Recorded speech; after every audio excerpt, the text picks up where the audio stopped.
Thank you, Mr. President. Councilmember Mylum? Here. Councilmember Burnt? Here. Councilmember Palmer? Here. Councilmember Little Roberts? Here.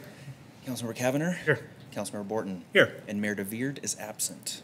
Item number 2, Pledge of Allegiance, if you'd all rise.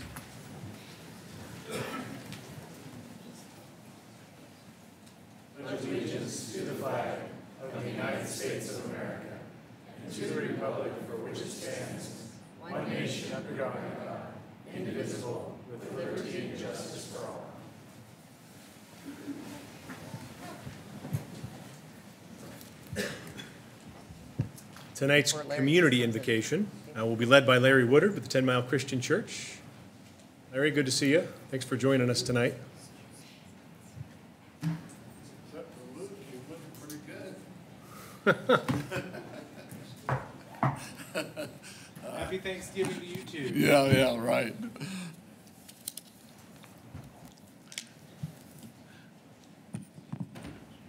We thank you, Lord, for this holiday season. As I drove in tonight, I could see the beautiful moon looking down on Meridian, and it reminds us that we have come this time of the year to celebrate Thanksgiving, and we thank you. We especially thank you for our police and the fact that another felon was subdued without the state policeman being injured is another reason for our thanks tonight. We ask that this holiday season be a safe one, not only for the police, but also for our firemen and for this city council. As I crafted this prayer this morning, I couldn't help but think of the many employees who help make our city government hum, from the city clerks to the planners to the wastewater folks who turn on the lights and keep us going throughout the day. Soon winter will be upon us. The lights and decorations have started shining on Main Street, and this is another reminder that you watch over us also. Watch over us and bless us again as we gather around the table this Thanksgiving for another time of blessing. May we truly be blessed as we honor you that day.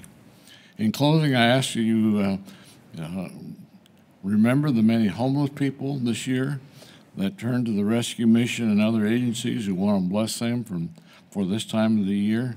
May they find peace and comfort in Meridian again this year. We thank you for this council and for the fine work that it continues to do.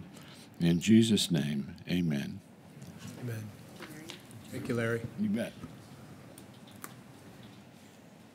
Item number 4, adoption of the agenda.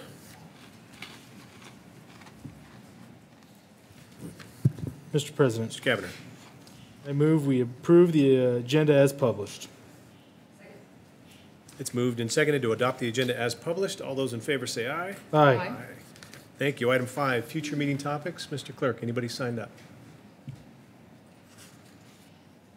No sign-ups, Mr. President. That is a quick one. Item number 6 is a proclamation. Rocky Mountain High School girls and boys soccer state champions. So we will come down to the podium and do some proclamations. Want to grab the players.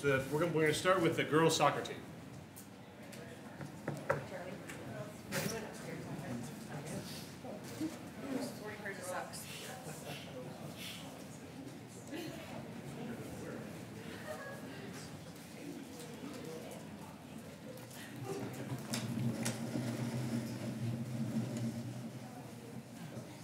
Come on up. Ladies, you guys come on up front here. No hiding in the seats. All the way, just line up right up here. Hey, Coach.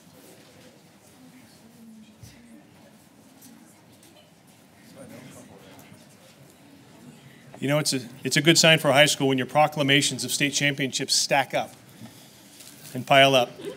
So we're excited to do this one for Rocky Mountain's girls soccer team.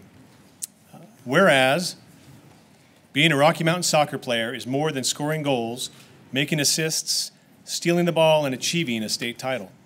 It is training to build leadership, character, confidence, teamwork, and resilience, all traits needed to succeed on the field, in the classroom, and in the real world. Whereas for the 2018-2019 season, the Grizzly girls soccer team brought home the second state championship in girls soccer and in school history. And whereas the Rocky Mountain girls soccer team never backed down from familiar opponents and took home the Idaho Class 5A State Soccer Championship Tournament trophy with a victory in a shootout following overtime. And whereas the capturing of the state title builds school spirit and allows these student athletes to walk the halls of Rocky Mountain with a little extra swagger. And whereas the leadership, training, and discipline of coaches helped all team members to focus their talents and passions to becoming a winning team, with each player making valuable contributions to their victory.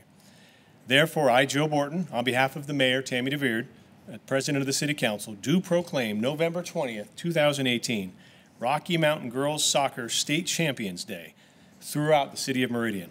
And I call upon all the community to join me and the rest of your council in congratulating the Grizzlies on their remarkable athletic achievement and for representing Meridian so proudly in the state tournament. Congratulations.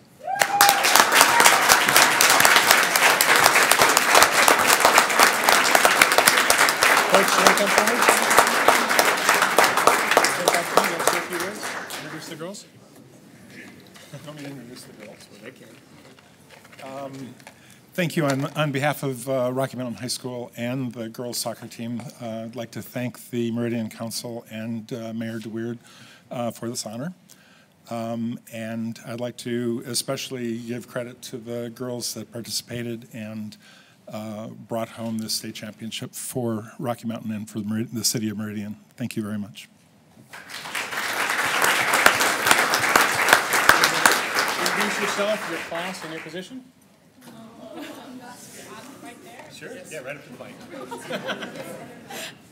mic. My name's Cassie. I'm a senior, and I play center, defense, or outside D. I'm Kelsey Euler. I'm a sophomore, and I play forward. I'm Nicole Gieser. I'm a junior, and I play center back. I'm Casey Wardle. I'm a sophomore and goalkeeper.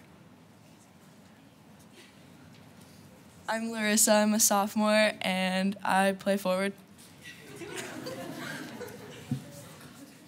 I'm Jordan, and I'm a senior, and I play forward. I score the goals. I'm Caitlin Ramon.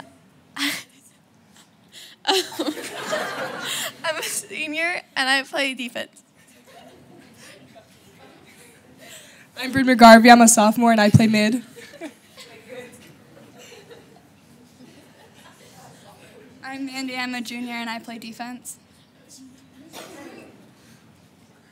I'm Heather Rickrell. I am a senior, and I play center mid. Congratulations.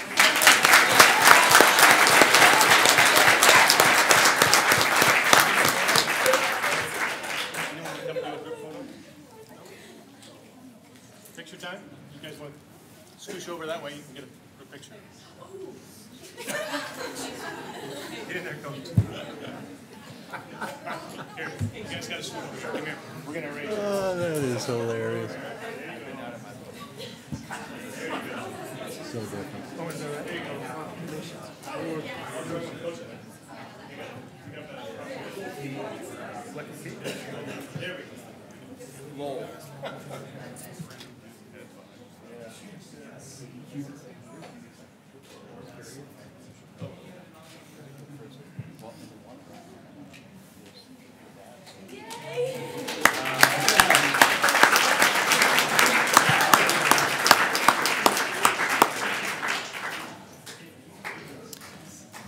So there's probably not a better way to follow up a Rocky Mountain State Championship proclamation than with a Rocky Mountain State Championship proclamation. It is my honor to read this proclamation for Rocky Mountain's boys soccer team. Whereas being a Rocky Mountain soccer player is more than scoring goals, making assists, stealing the ball, and achieving a state title. It too is training to build leadership, character, confidence, teamwork, and resilience. All traits needed to succeed on the field, in the classroom, and in the real world. Thank you, fellas, for coming forward. Is your coach here? Okay, good.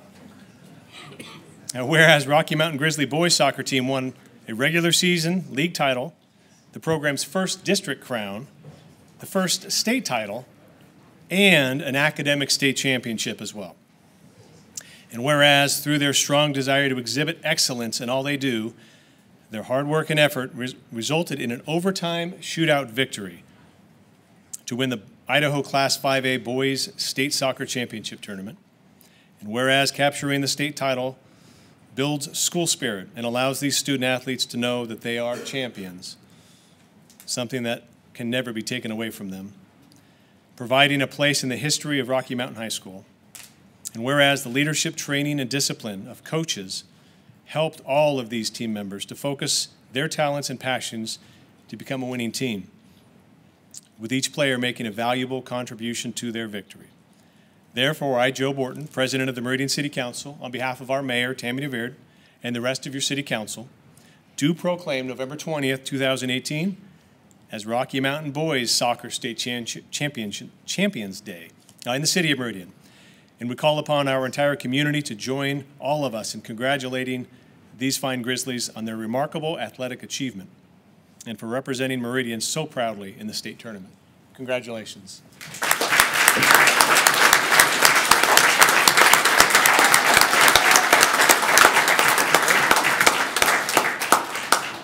Introduce yourself and have the players come on up. So I'm Bill Taylor. I'm the one that's fortunate enough to be able to coach these guys. I want to thank the City Council and Mayor DeWeerd for acknowledging the hard work that these guys have put in this year and over the years, as most of them were seniors. We had 15 seniors on the team this year, so I think we only have two guys here that aren't seniors, but really appreciate this honor and thank you very much for that.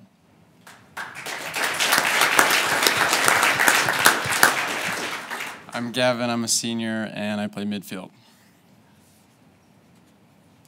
I'm Brandon, I'm a senior, I play midfield.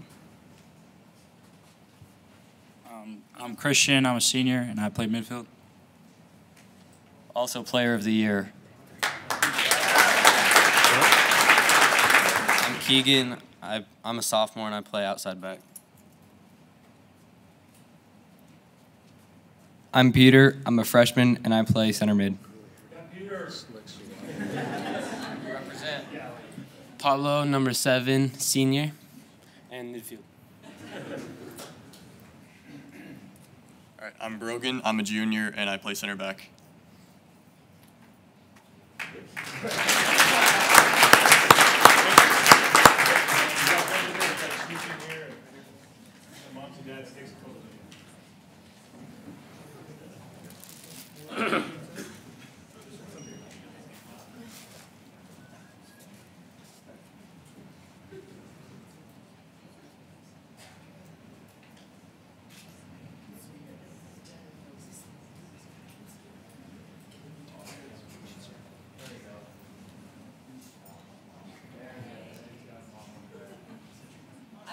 I was sitting here thinking, awesome. You got them all? Congratulations.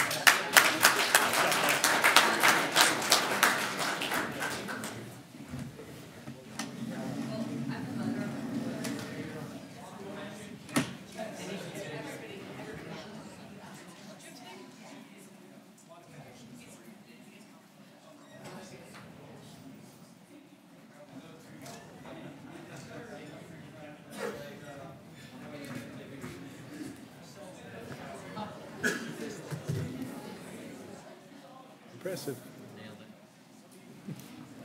We're missing a clerk, though.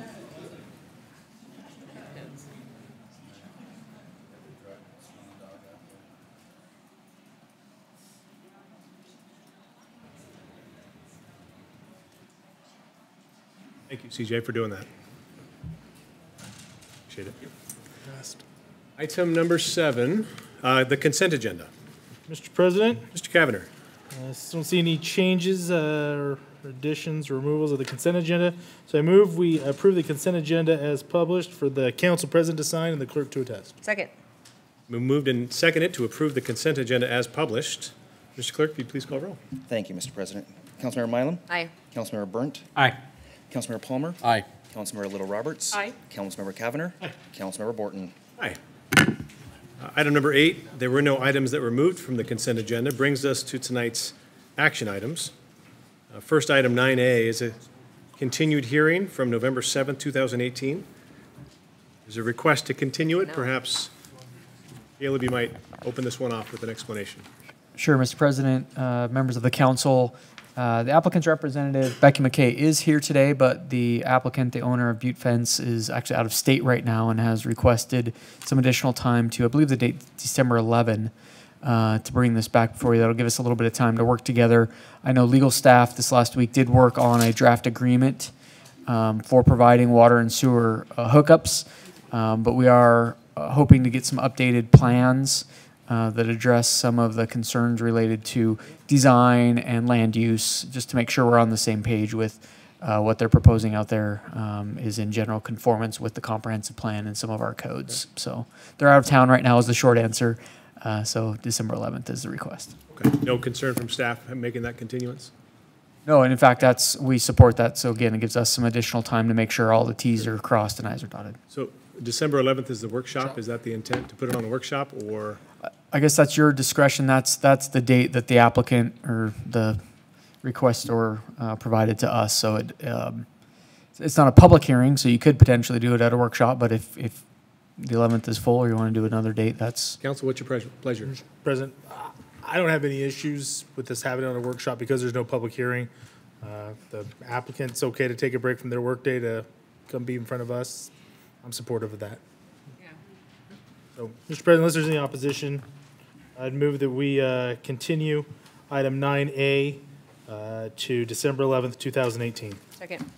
It's been moved and seconded to continue item 9A to December 11th, 2018. All those in favor say aye. Aye. Aye.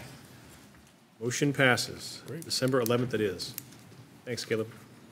Item number 9B is a continued public hearing, also from November 7th. This is for H 2018-0042 by Michael Meridian. And there was conditions that were being drafted. I think, Mr. Neri, we might have you kick this off. Thank you, Mr. President, members of the council. You have in your packets and up on the screen are the DA conditions that we discussed a couple of weeks ago with some modifications based upon the discussions with the applicant, with some of the council's discussions in the hearings, as well as some of the public. I can walk you through each of them. Again, most of them are similar to what you saw 2 weeks ago with, again, some few additions that are in red. So in the first one, there'd been a lot of discussion on both sides in regards to the time period of this activity that could occur. So now the condition that's proposed would put a 10-year window for the initial period of operation. The city council in 10 years could then rehear it, reconsider whether the activity could continue, whether it would be completed at that point, and set an end date for it, or set another date in the future to review it again. So it at least created some structure of time period to this activity. Number two, the only thing, and this is my error, it says modify provision 5.2. What you saw 2 weeks ago was some modification to this. The applicant said really this provision, the modifications that were proposed 2 weeks ago dealt with screening of the property with vegetation and landscaping. That's not what this section is about. So this section doesn't need to be modified at all. So that modification could be stricken, and this is the language that's currently in the existing development agreement. The next one, 5.4 on the composting. Again, the discussion previously was that this is already contained in the city code and that the applicant had requested that it simply remain as a city code enforcement issue. What was discussed 2 weeks ago was if we leave it with this language, it allows the code enforcement to deal with any concerns or issues or complaints that come up, but also the council has the authority through the development agreement to enforce it as well. So it gives the city more options and ability to enforce violations or concerns that get addressed. And at the time, it felt like that was a better avenue for the city to have. The same thing in the number 4. Same idea, it's already contained in the city code, but also it gives the DA as well as another tool for the city to use as enforcement to make sure that compliance is being done. Number 5, there was a lot of discussion about these other agencies' requirements, and there was a lot of conversation on whether or not we were enforcing their requirements or interpreting other agencies' requirements. That's not the intent of this section. What is intended here is that if this activity becomes out of compliance with any of these other agencies that have oversight authority, whether it be DEQ, EPA, Air Quality Board, Department of Water Resources, that a violation of their requirements can be a violation of this development agreement as well. So it, again, gives the city more ability to make sure that the activity that's being done is in compliance with both our codes as well as other regulations that are relevant to this operation. Number 6, this is one, again, we were talking about the manner of installing the some of the screening and landscaping around this particular area. And so again, this is trying to make sure that we have actual landscaping around the recycling area that's being done here, so that way we do have some screening from the adjoining properties. That was the basis of that language here in number 6. And again, also part of the question or issue that came up was, when does this have to be done? It does have to, what's intended is that it has to be installed prior to the beginning of the tier 2 level of recycling. But we recognize in all of the installations, when we have these on any one, obviously they don't immediately occur. But what we were trying to get at is make sure that we were having, you know, an actual installed buffer being done before this starts to the next level.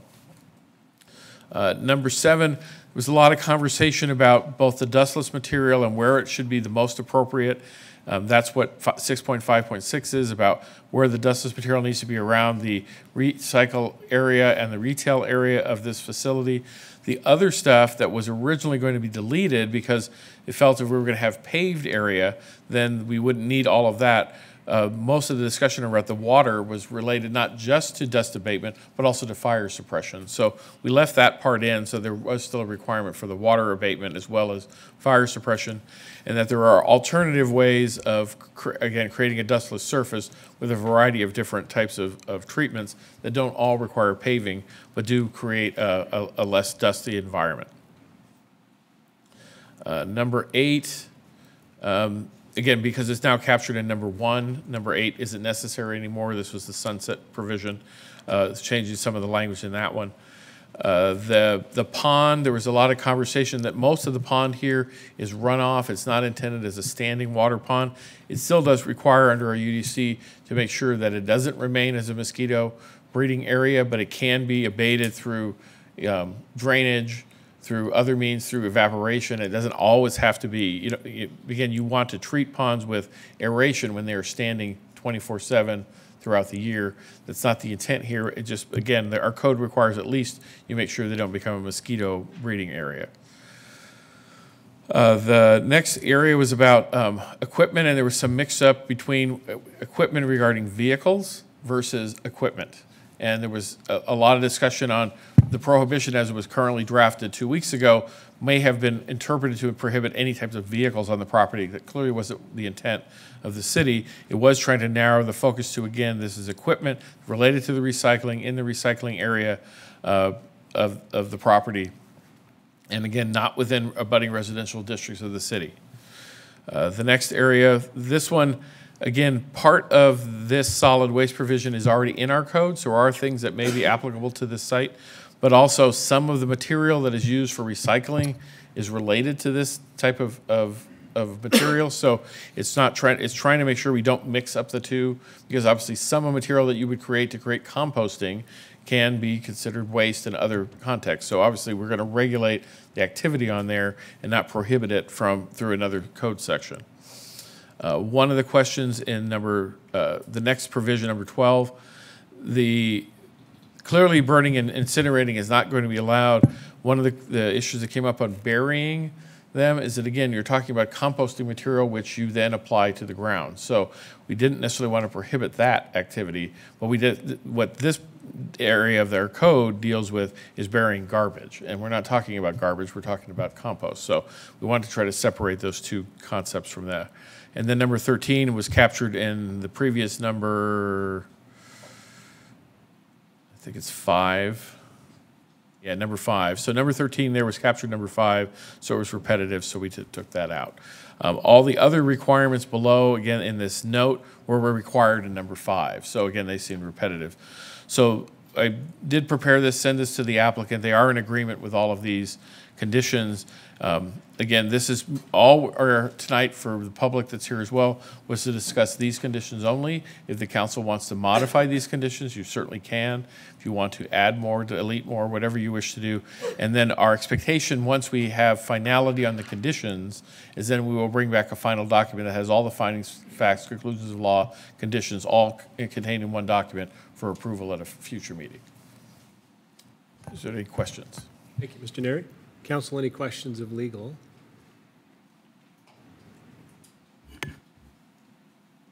Mr. President? Bert.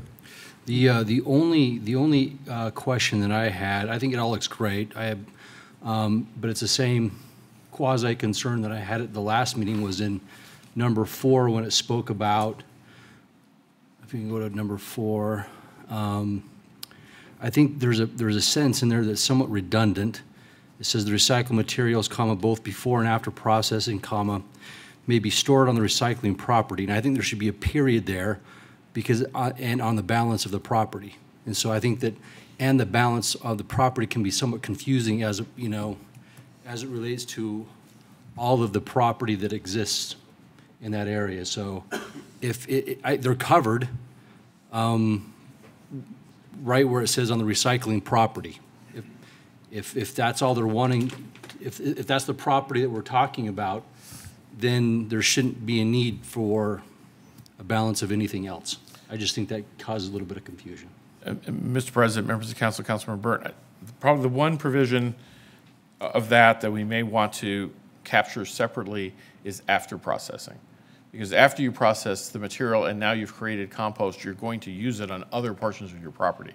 You don't want it all stored in one location for dissemination. They're actually going to use it. So the applicant can clarify that, because that was my understanding from the discussion. So we may want to separate the prior to post recycling as to where it can be stored on the property. Maybe that's the separation we need.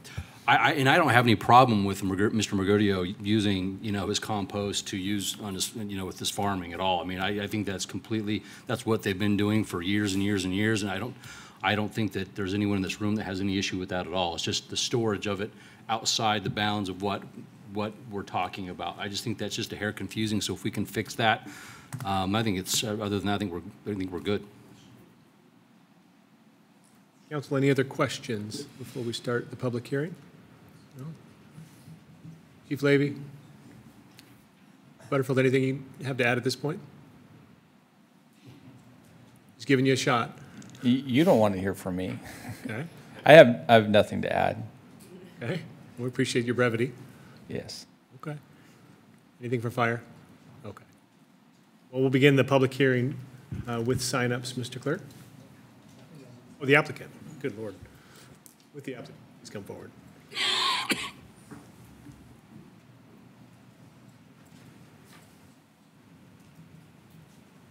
Thanks for being here tonight.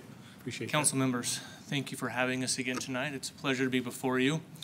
At the onset, I want to say thank you for your time. I'm glad we could come back before you with these conditions. We worked with staff and we came to middle ground very readily. I mean, we combined the two conditions and it took us a matter of emails. I mean, we were that close. So, unfortunately, we couldn't reach that point before the last council meeting, but we're glad you gave us the time to finalize that and get back together. Councilmember Burnt, on your point, yes, we did talk last week, or last council meeting 2 weeks ago, about the where is it stored. And Timber Creek is in agreement that the pre-processed material will not be stored outside of the recycling property. That was your concern, correct? Right, that's it. That's it. Timber Creek is fully in agreement with that. And if we need to tweak the language and the conditions to Let's just reflect tweak that, it. we'll tweak it. We're happy with that condition. Outside of that, we have reviewed, or Timber Creek has reviewed and approved the conditions with that minor tweak and is looking forward to proceeding. One other issue Timber Creek asked me to bring up tonight. Timber Creek recently had code enforcement out at its property. A complaint was filed that there are leaves that are being stacked outside of the recycling property. These leaves are not intended to be processed commercially. They will be ground up and applied to the soil. These are this pure agricultural use. So we're trying to navigate the fine line we differentiated last time. So these will be processed and will be used as a soil amendment, nothing more. They won't be composted. They won't be processed outside of there, sold. These are just going to be ground up and put in the soil for soil amendment. So just want to catch that because we do recognize that was a big concern at the last meeting. And I want to reflect that Timber Creek is complying with that intent and is moving ahead with that intent. And with that, we are looking forward to moving ahead. Any questions? No. Council, any questions? I have Thank you one brief one. Yes. On that section 4.8 with regards to the 10 years, do you read it as at the end of the 10 years that the use stops unless action is taken to continue, as opposed to action being taken to cease the use? I interpret it to mean we come to you and you tell us what happens. And absent of that, the use would end, it would expire automatically? That's how I read it. I hadn't considered that light, but if that's what the council wants, we're happy with that. Okay. And the reason I ask is just for that clarity, when let's- we're not around here, if that search You don't want to have circumstance- us delinquent and then it falls through the cracks. We understand. We want to make sure everyone's happy and that you're happy with that. So if we need to make another small tweak to that language to make it reflect that, we're amenable to that change. Okay, thank you. Mr. Neri, any questions, concerns with that? No, we can make that change. Okay. Let's make it abundantly clear. Sure. That's great. Perfect, thank you. Thank you very much. Mr. Clerk. Thank you, Mr. President. First, Vicki Reynolds. Invite her to the podium.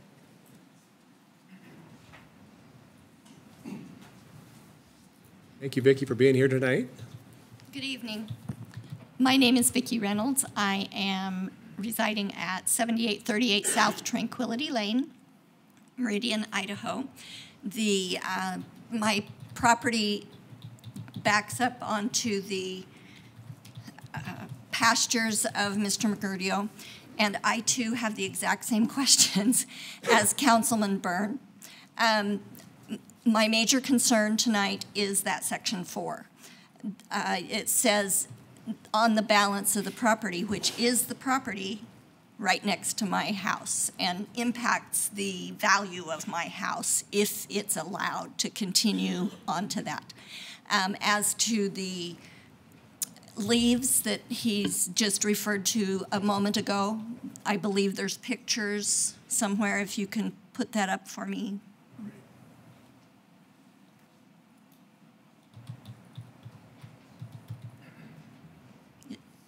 You'll have to rotate it. Sorry. Don't you just love it?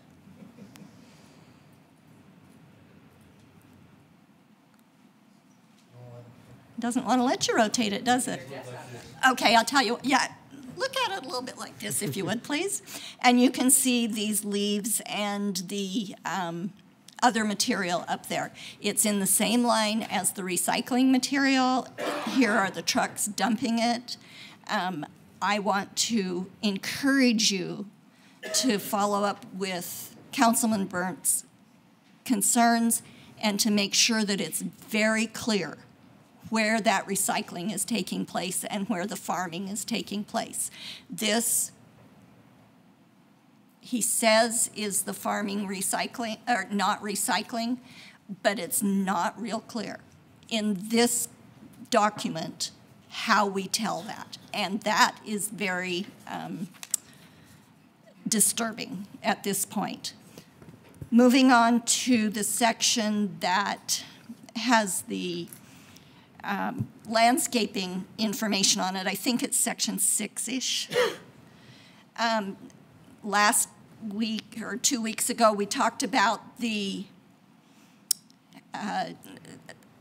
area that he would be building the berms and that sort of thing. And I did notice that I can't quite tell, and so I would ask you, staff, whoever, to look at that and make sure that as you're looking west, as well as on Locust Grove and on this edge of his property there on Columbia, that we also have that west berm covered, again, because of that very picture I just showed you. As you're coming up, as I'm trying to sell my house, that's what they're going to look at. then let's see, on the very last page where it talks about the equipment and that they were afraid it would impact their farming because of some of the wording in this. I would ask that a lot of it be left in because I think that's exactly what we're trying to do, is to control some of that, or at least be able to minimize any impacts. I think that would be everything that I have for tonight, if you have any questions. Thank you, Vicki. Council, any questions? Mr. President. Mr. Kavanagh. Vicki, your first point about trying to deviate or separate recycling materials versus what's going to be used on the property. Mm-hmm. In your mind, what does that look like to you? What is it that you would like to see? Okay. The materials that he's used in the past and last spring and all summer long, he was putting amendments on that pasture land. If you want to bring up the bigger picture of the property, the map of the property.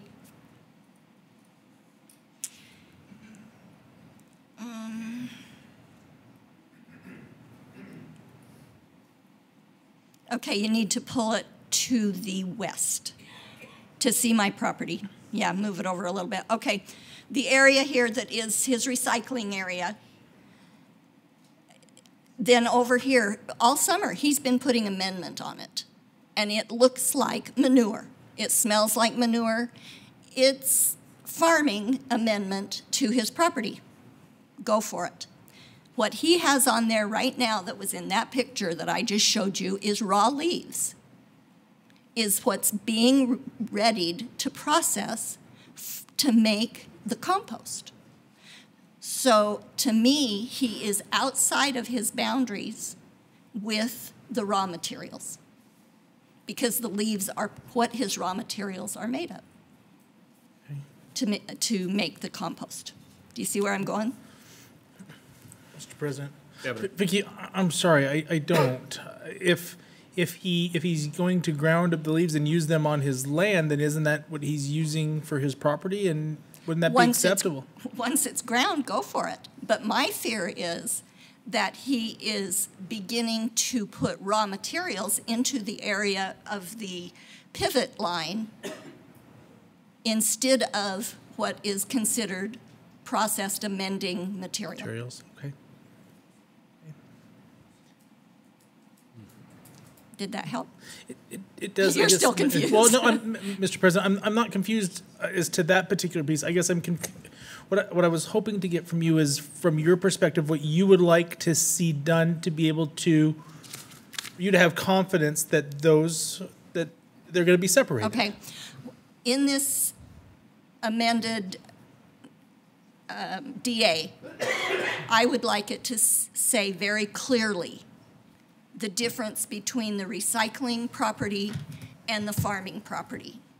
And the thing is that we keep coming back to this, well, I'm going to be using it on my farming property. Well, maybe the way to deal with this, and I'm just throwing this out here, is everywhere it says property in here, it needs to say recycling property. He needs to keep all this stuff on his recycling property. There's a couple places, like in number 4, that Councilman Burnt pointed out, where it says, and the rest of the property, which could be interpreted to be on his farming property. Okay, thank you. I appreciate that.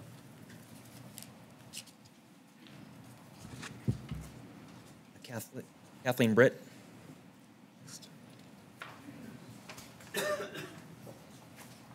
Thanks for being here tonight.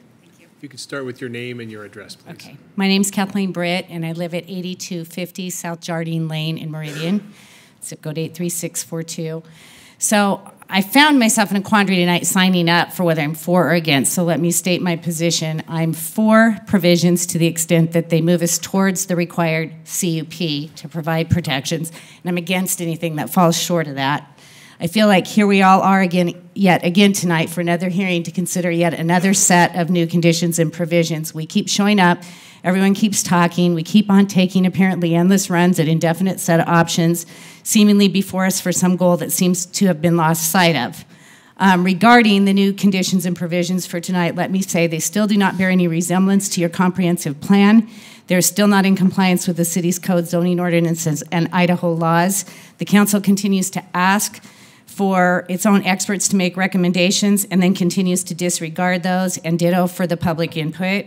So I guess I'm curious as to what is the goal. Even more importantly, why wouldn't the city follow the legal path to accomplish that goal? If you want to put this dump in place and you want to manage all that's going to follow, why would you not at least take the path that provides the most protections for everyone involved? And that path is the path of a CUP. Why are you insisting on trying to write your own? So I intend personally to support any and all steps to get a court to look at this entire process. I'll skip my next sentence. If you're going to persist until that such time, then tonight I'm standing for a CUP that will put correct provisions, conditions, protections, and enforcements in place. I do apologize. I don't know if voting is still ongoing. I believe it is, but I would like to go on record also to state that there still have been no disclosures regarding ex parte relationships and conflict of interest by the city council members. It's my opinion that there are members sitting on the council tonight that have been less than transparent and even misleading, and even when directly asked. Furthermore, the question still holds for Mr. Kavanagh regarding his earlier statements that he had received contributions, and apparently on the advice of council, he's refusing to provide details on that. I think his council's here tonight, so I would like to have it be on record that those questions are still being raised again. Thank you. Mr. President? Mr. Palmer.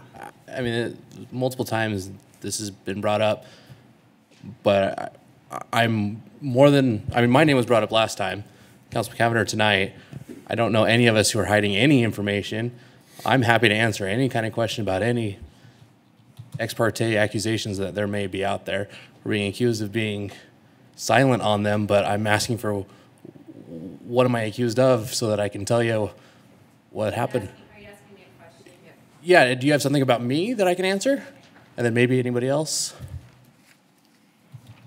I think I could be mistaken, with due respect and trust issues. I think the duty to disclose is on you guys. It's not on us to bring them up to you. The issues that we're aware of have been ongoing, they've been repetitive, and we found them fairly memorable. So I don't think it would be, oh gosh, that little detail just slipped my mind. So respectfully, I think that ball is in your court. I'm bringing it up, not so much to discuss it, because I want it on record. So I didn't come prepared, so I'm not going to wing it with regards to what those are. But I do want it on record that nothing else has been brought up about that. So that was my goal. Mr. President? Mr. Palmer. And I agree. If there was any kind of a conflict, that we should absolutely bring it up. And I believe that we haven't brought anything up because there are no conflicts. The only one that had been brought up was somebody said that I was Facebook friends with Mr. McGurdio. I ran into him once at a birthday party, and I'm Facebook friends with hundreds of people in the city that I have never met before. But if there's any other specifics, I mean, you're saying you're not prepared for it. You said they're memorable. Well, it's not my duty. It's not my duty, Mr. Palmer. It's your duty. It's your duty to disclose. Are you? Not you personally. It's you. Every member that's sitting up there. It's your duty to disclose. It's not my duty to bring it up. Okay, Mr. President. So, if you have a clear conscience, then you're probably done. Then I'm happy to tell you that I have had no ex parte communications or relationship or business or contributions or anything that has anything to do with this application or the applicant. Is that satisfactory to yourself? I appreciate your comment for the record. Thank you. Thank you. Okay. Anybody else? Mr. President? Mr. Kavanagh. I think at the first public hearing, this concern, Ms. Briggs, was raised about who we know, and I was quick to say that I consider Mr. McGurdio a friend, and that I think that he may very well consider me a friend as well. I think that, again, I'm happy to say here, since this project began, aside from bumping into Mr. McGurdio at a fundraiser to say, hi, it's nice to see you, we don't think we've had any communication. I rarely speak for this body because I think it's important that we each speak for ourselves, but I do feel really confident that we believe in the process and doing what's right for all of our citizens, and our public gains nothing by trying to be sneaky or try and pull the wool over the public's eyes. Again, we're We're citizens. Can you provide the details about the contribution that you referenced earlier? Sure. Who made it, how much, when, under what So name? again, all of my campaign finance is all on, again, we, as council members, we're all required to provide those forms. And So so you indicated, I'm just trying to explain, you indicated. Hold on 1 sec. 1 sec. I Okay. don't mean to cut you off. Okay. Well, you can finish your statement, then we don't talk over each other. Okay. Thank you. Fair enough. So all of our, the way an election works is there's different reporting periods where you have to provide an accounting of all of the donations that you've received. I believe over $50. Yes. So we report all of that. And what's great about the way Idaho elections are is that's all available to the public before Election Day. And then there's a reporting period afterwards where you provide all of that information. And our city clerk and the correct and an annual report. So all of that information is on the website. And so, again, Mr. Clerk, you're welcome to pull up all of our campaign disclosures at any point in time. I don't have anything to hide about because, again, I think we all try to be at the forefront with this. And again, we gain nothing by trying to skirt the law. Nobody's trying to do that. We're trying to provide all of that information to the public. So I don't think at any point in time I have said I'm not going to tell you. You said I've been advised by counsel. I don't think I've had any conversations with legal. The only scenario that comes to mind is there was somebody who was somewhat aggressive in messaging me on a Facebook message saying I need to do all these things for them after I initially was providing them information when it was clear they weren't wanting to have a discussion, but were wanting to needle and I think what the kids call trolling me online. And I wasn't in the interest of having a argument online with somebody. I'm always happy to have a very respectful conversation, a neighborly conversation with anyone who wants to reach out to me. Again, everybody up here knows, and many people here in the audience knows, I share my personal cell phone number everywhere I turn. If you email me, I respond in kind with my cell phone number because I want to have the conversation with you. But I'm not going to allow people to denigrate the council or question my integrity without willingness to provide any information. And so Councilmember Palmer, I think, very respectfully asked if there's something that you or any in this body thinks that we have done. Again, I think we owe it to the public to not hide behind the shadows and say, this is what we think the council has done. And I say that if I have committed an ethics issue or a crime, I want to be held accountable for it. Okay. Mr. President. Is it my turn yet? Mr. Derry. Mr. President, maybe I can help answer at least some of the questions you've raised, ma'am. The law requires, as Councilman Cavanagh just stated, reporting of all donations, all in-kind donations, all cash donations of any kind that any elected official receives. That's where the reporting is. It's not reported at a council meeting. It's not reported in other places. That's where we report it. It goes to the Secretary of State. That's what the law requires. It doesn't require another reporting of it at a future time. It only requires that you report it there. Now, many of these council members have reported it in addition to that, but that's the legal notice that is required that they have done. Reporting it again isn't a violation of anything. Receiving campaign donations does not prohibit an elected official, any elected official, from hearing a matter before them by a person who may have provided a donation. Because, again, the law presumes they have reported it, they've put it on the record. If the individual believes, because of that relationship, that they cannot be fair and cannot hear both sides of the issue, it is up to them individually to make that decision. But the law does not prohibit anyone from receiving a campaign donation and then hearing a matter before them by an applicant who may have provided a donation to them and rendering a decision. So none of those things are ethics violations and none of those things are reporting violations. So I wanted to make that clear because that's the inference that you left, whether that was your intention or not, and those are simply not true. Who's gone? Okay. So I would just like to clarify that the reason I'm raising the issue is this question was asked of the council regarding relationships and contributions a couple of hearings ago. The answer was not given at that time. It was given after public testimony was closed, so there were no questions. And Mr. Cavanagh revealed that he had received a contribution from the McGurdios. I contacted the city clerk for the public records information, and there wasn't anything on there from the McGurdios. So I'm simply wanting to know what was the donation that Mr. Kavanagh was referring to. And Mr. Kavanagh, at the city clerk's recommendation, I followed up with an email to you. It was not on Facebook, it was an email. It was not aggressive, in my opinion. It was simply asking you for the details about the contribution that you brought up. So appropriate or not, we weren't allowed the opportunity because you guys disclosed after public testimony was closed. So you can answer it or not. I want it on the public record. That's what my goal was. So, and you did, by the way, respond to me with a response that on the advice of counsel, you were not going to respond to it because it was an ongoing hearing related to this dump, which I also have a hard time understanding that connection, but that is what you told me. So that's I'm not intending to have an argument here. I simply want it on public record. If there's something else you want to say or ask me, and I appreciate the education, but that's what I'm trying to do. That's all.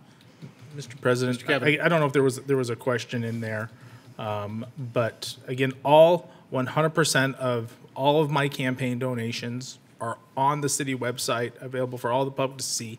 Again, I volunteered that in the meeting because we were asked. I didn't have to, but you asked, and I thought that it was worth it. And it sounds like that you and I had an email correspondence, and maybe I'm confusing you with another person who was very aggressive in an email. I take it upon myself to respond to every message that I receive. And so that sometimes is in the hundreds. When there is a large development, that is sometimes in the thousands. And so you'll have to apologize if I'm confusing you with somebody else or confusing it with another piece of correspondence that we received. Well, if you contacted then given me, the I responded. If I'm remembering our conversation correctly, I believe, I think that you were trying to reach out to the county clerks on this. I mean, I think your information that you were providing to me wasn't necessarily accurate. And I was trying to work really, really hard to provide some clarification to you. And without having the email in front of me, it's hard to refer to that. But again, 100% of my campaign contributions, as well as all my expenses, are on the city website for people to review. So I stand by what I said then. And I stand by what I said now is that I've reported 100% of my contributions, and I wouldn't have volunteered that when I didn't have to if it wasn't accurate. Would you be able to understand why we're confused since you said you got one from the McGurdios and there's nothing under the name of McGurdio on there? Would you understand why we would have a question about that? Or would you be able to provide that information after you look back at it? Hey, maybe I can. There's a lot of the same thing being said. I understand the questions, I understand the response, but for the sake of moving the public hearing along, any contribution that Mr. Kavanagh's received is on the public record. Okay. Already is today. All right. Thank you. Thanks. Thank you. Mr. Burt. Just to respond as well, I haven't responded at all to a couple weeks ago in regard to the ex parte situation. I don't have any ex parte. It wasn't involved at all in any ex parte situation, any conversation with the Mergurdios at all. I do respect why that is very important as it relates to land use and public hearings, and so just wanted to make that respect your question and on the public record, just to say that I haven't been involved with that at all.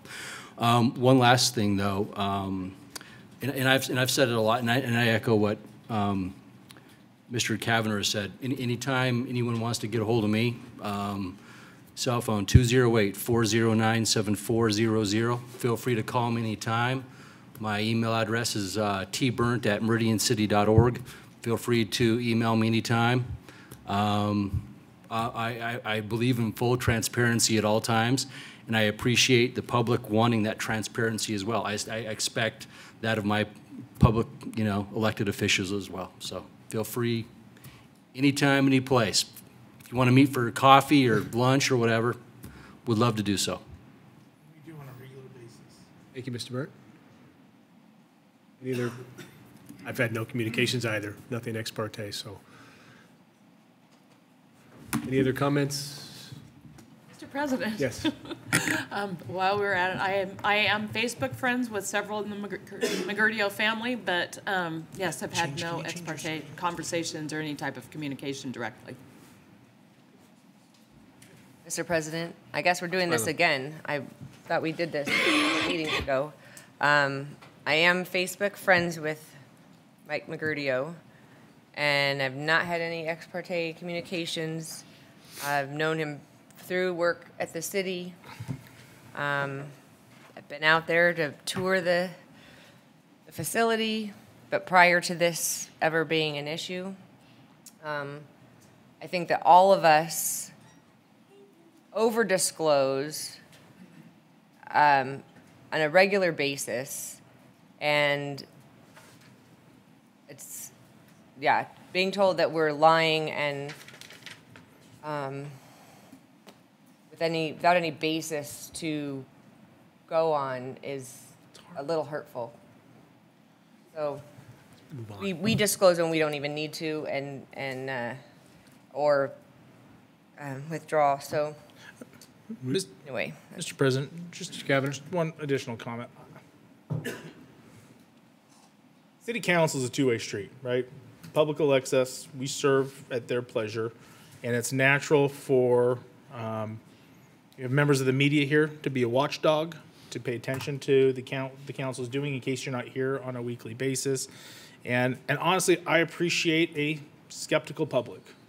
Hold us accountable. If we're doing something wrong, share it with the clerk, share it with the media, share it with us if you feel comfortable, and allow us to respond.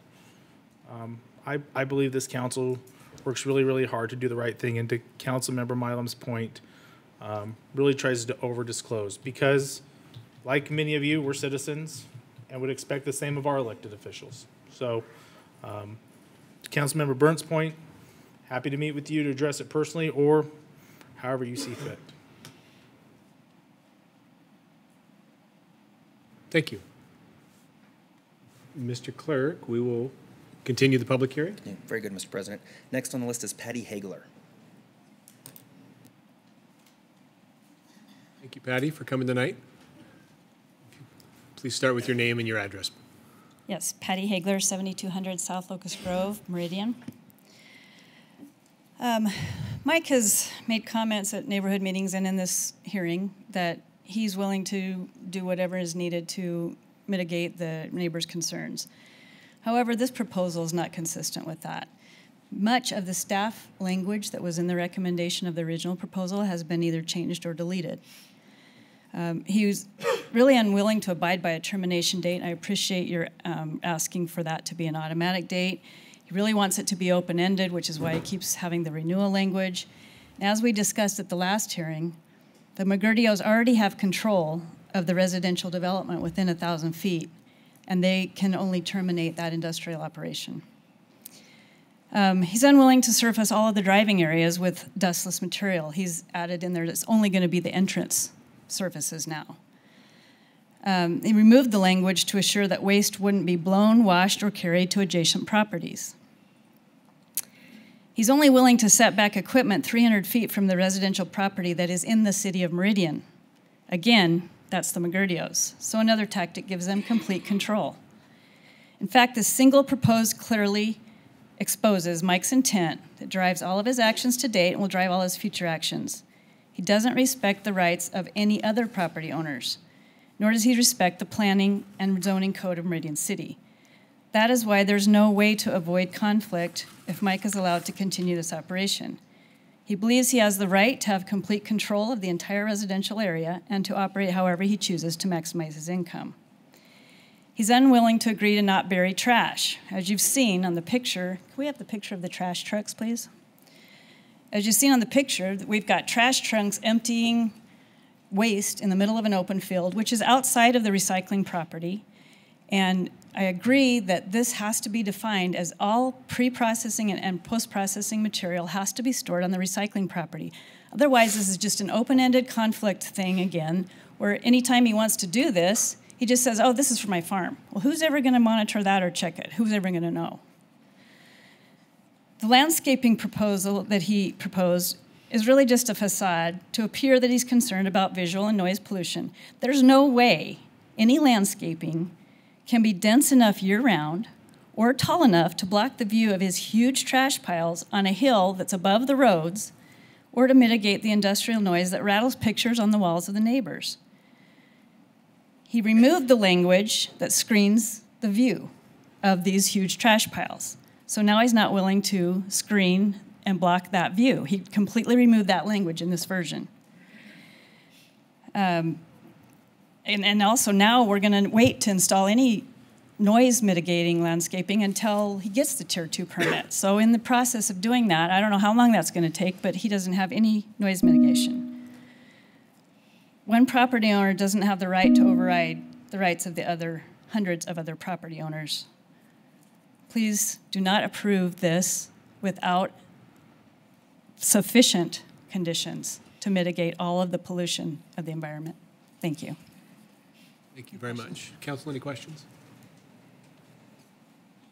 Mr. Clerk. Josh Leonard is next.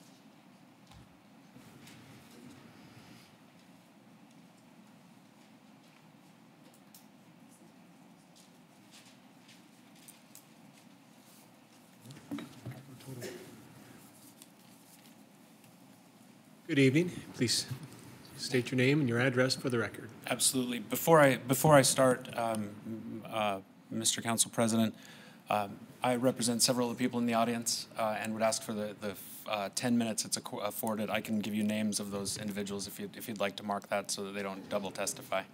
Oh, we trust you. You represent Mr. President? Oh, Mr. Kavanaugh. Is it possible to get a show of hands of who? Four? Okay. Council, any concern with that? No concerns, just looking for idea. Thanks. Thank you. My name is Joshua Leonard of Bryan Webb Legal. We're at 972 East Windling Creek Drive in Eagle 83616. With all due respect, this process is something unlike I've ever seen before. It's off the rails, and it's because there is a process in city code to make this happen, and that's called a conditional use permit. In fact, you don't even, we're talking about conditions today. You don't need to add a conditional use permit as a condition to the development agreement because it's already a condition in city code. I understand, and with all due respect to legal counsel, I understand that this is how the city's done it in the past and has always done it, but that's not what it says in city code. And the people of Meridian can't be expected to watch every one of these meetings and determine how this has been done in the past to know how to do it this time. What they can be expected to do is go and read city code. And in city code, it says the only way to expand or extend a prior non-conforming use is with a conditional use permit. One of the best reasons to require a conditional use permit is because there's no negotiation with an applicant. It's if you want to expand your otherwise illegal use, you do these certain things and we'll give it to you.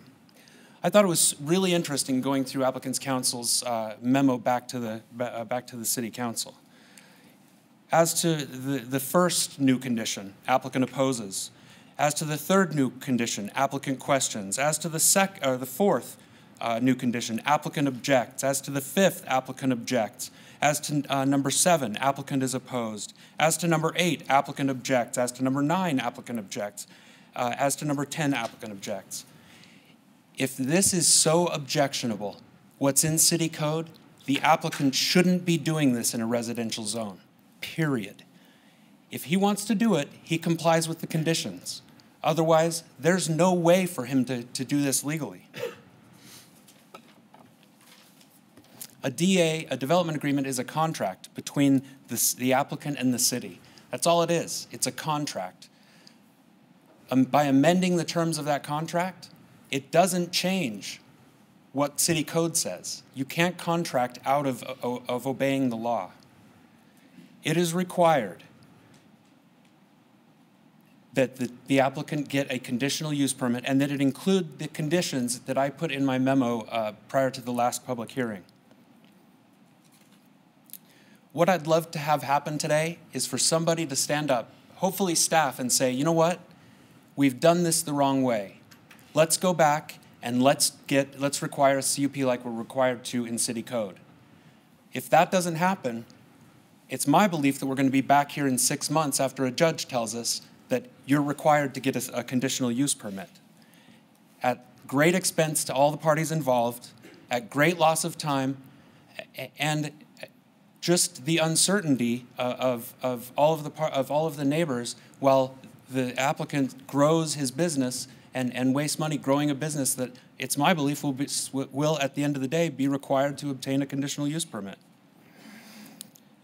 Instead of a freestyle and free-flowing negotiation with the applicant where he can object to the conditions that are contained in city code, this should have been, if you want to do this, here are the conditions. Conditions are not required, or are not intended to make the law less stringent. The zoning law for this property is residential, not industrial, and it's not intended for heavy industrial uses. For the applicant to bring a heavy industrial use onto this property, he needs to meet these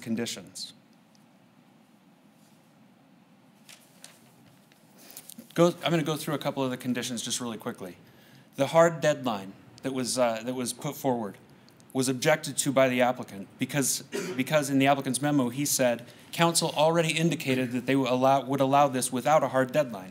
That's a terrible reason not to reconsider. In fact, the council did reconsider. They made a motion, it was seconded, and it was approved. That's why we're here, because of that reconsideration. As to proposed number 3 in opposing council's memo, the applicant cited, this is with regard to compost piles being maintained on residential property. Applicant cited to a section of City Code 4110A2 to say that compost piles may be maintained on any property in the city of Meridian so long as the piles do not create a nuisance condition. Applicant's reliance on this section is misplaced. This section applies to residential and personal compost piles. If any one of the applicant's piles was moved onto a lot in Bridge Tower or in Paramount, it's a nuisance per se. It is a nuisance. And just because it happens to be on this property doesn't make it any less so. Josh? Yeah. If I can interrupt real quick. Can we stop my time?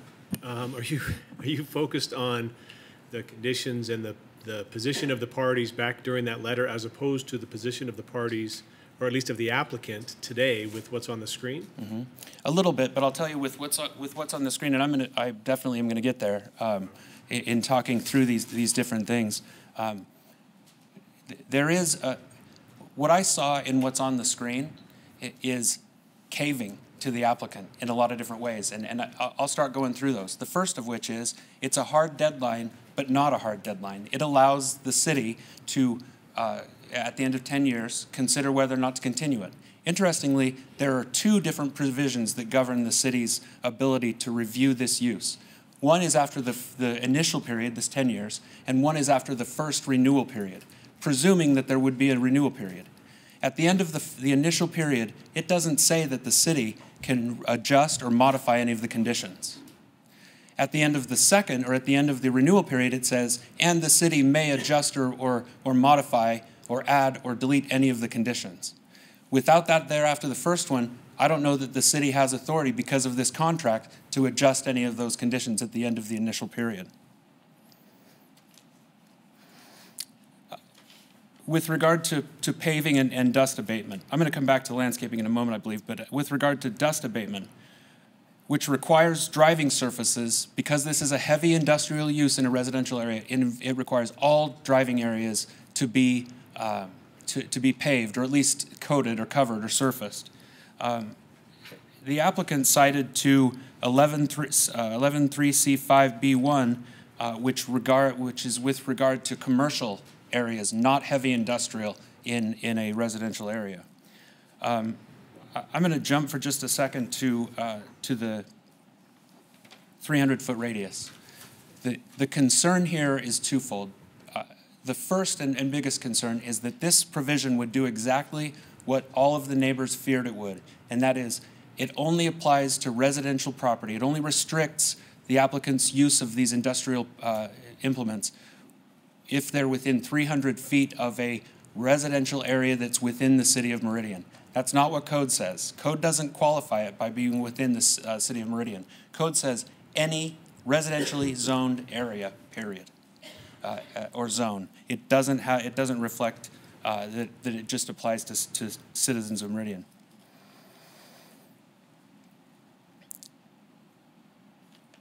I also want to speak just really quickly about the argument or the contention that use of compost for farming or the use of farming vehicles on property might be somehow caught up in this development agreement.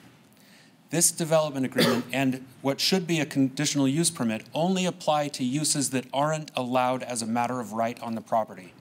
Farming, agricultural uses, vehicles on the property, use of the compost for farming, none of that would be restricted, even if it expressly said so in the development agreement. It wouldn't be restricted because it's already allowed as a matter of right. It's not the subject. The heavy industrial use is the subject of the development agreement. So when we take out things from the development agreement that affect, that have a chain reaction and affect other things, there's no basis to do that in the first place. Farming, composting for personal use and for farming use aren't covered and aren't restricted in the development agreement. They are allowed outside of that entirely. I want to jump to the leaves situation for just a second. So I was out there yesterday, and I witnessed these piles of leaves in these giant bags. It looks like Boise City may have done their annual Rake Up Boise or whatever, I can't remember what it's called, but this is a perfect example of why the development agreement and a conditional use permit need to be extremely tight and well written.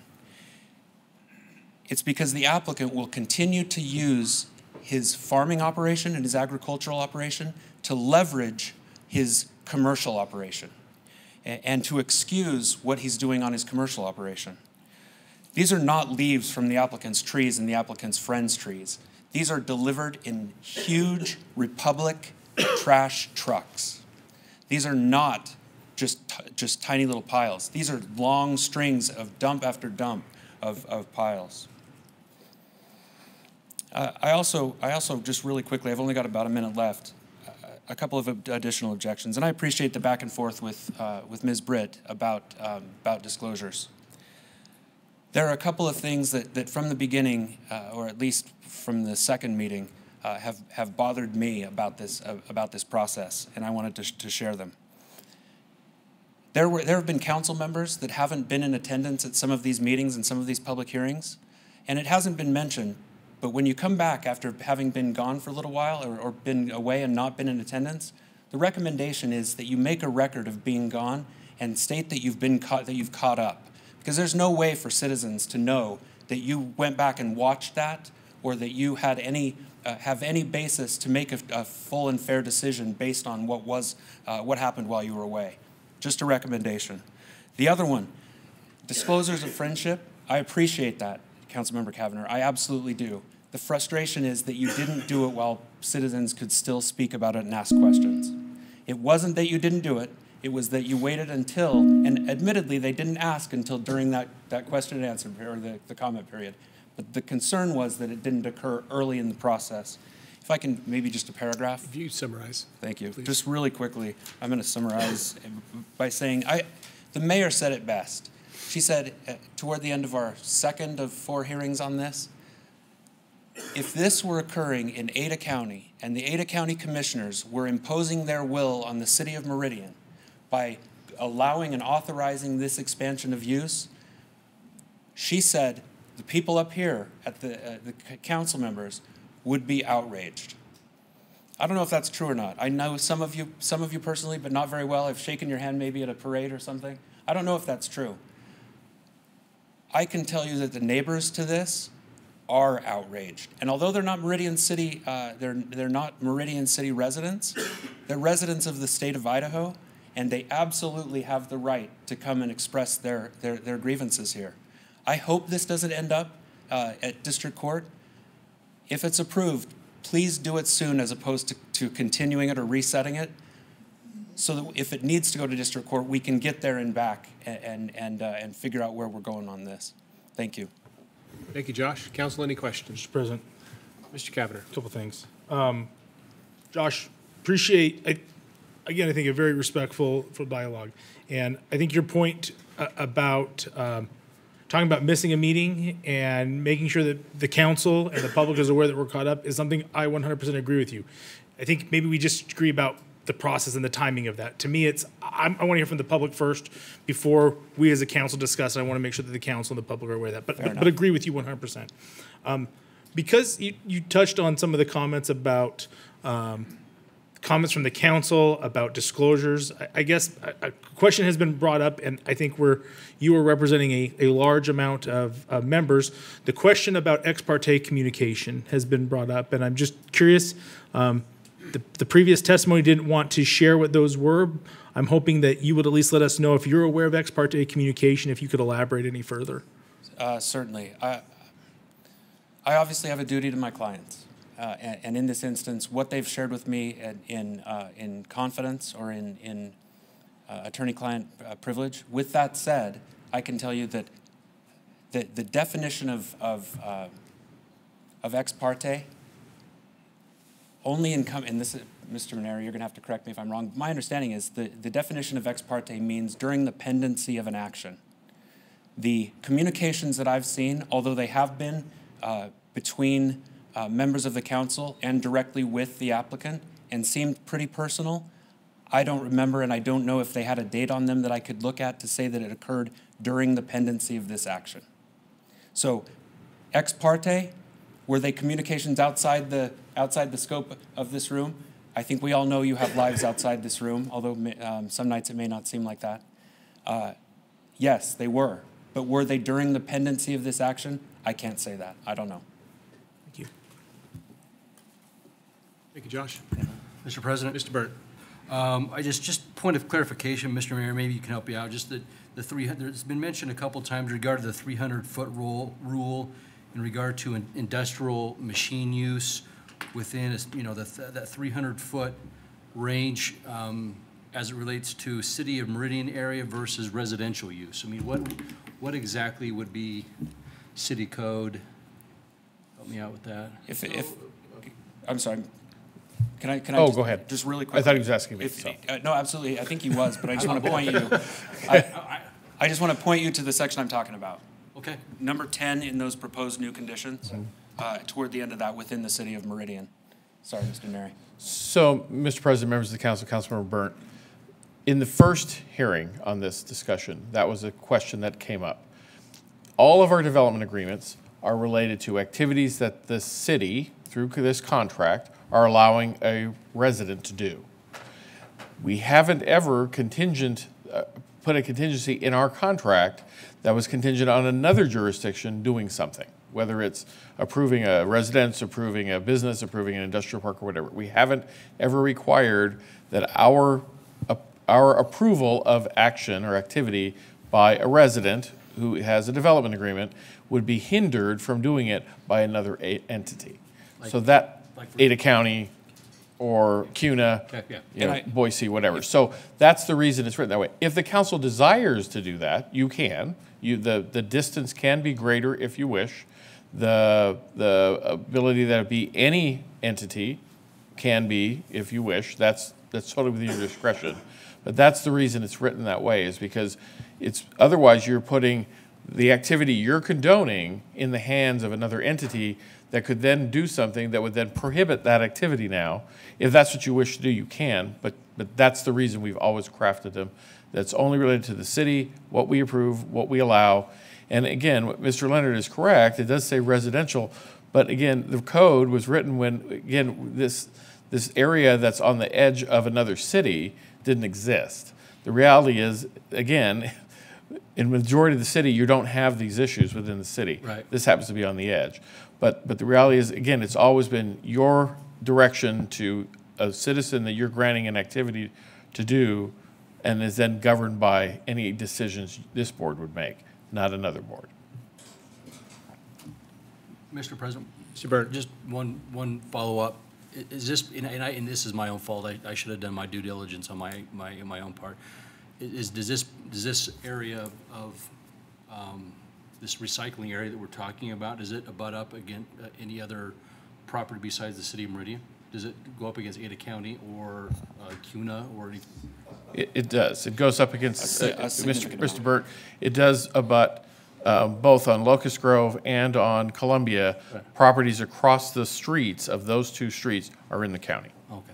And if I may clarify, Mr. Neri, I think you were talking about the issuance of a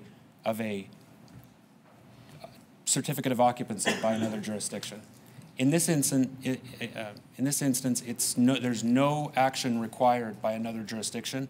It says, all mechanical equipment excluding all private or commercial vehicles and operations, power-driven processing equipment and operations, shipping and delivery areas, and other outdoor activity on recycling property shall be located at least 300 feet from abutting residential districts. And that's where it stopped before this latest revision. And now it says, shall be located at least 300 feet from abutting residential districts within the city of Meridian.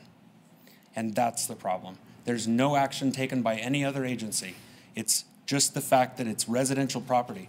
Residential property in the county versus residential property in the city. It's all residential and it all has homes on it. That's the hang up. We're not relying on any action by any other agency. Mr. President, one more. Mr. Burt. Why was that, Mr. Neri, why did we change that? Because again, our conditions have always been relevant to just the city, not any other entity, whether they are existing there or they are new residents that could be granted there. We've never conditioned it on our development agreements. We can eliminate that portion of the sentence if you wish, but we've always relied on just the city's actions. So Mr. Leonard's correct. Currently, there are residential properties across the street. There's residences in different parts of it, and there's a lot of open space. But again, if a county were to approve a development across the street, that would then dictate your approval in this agreement. And that's something we hadn't previously done.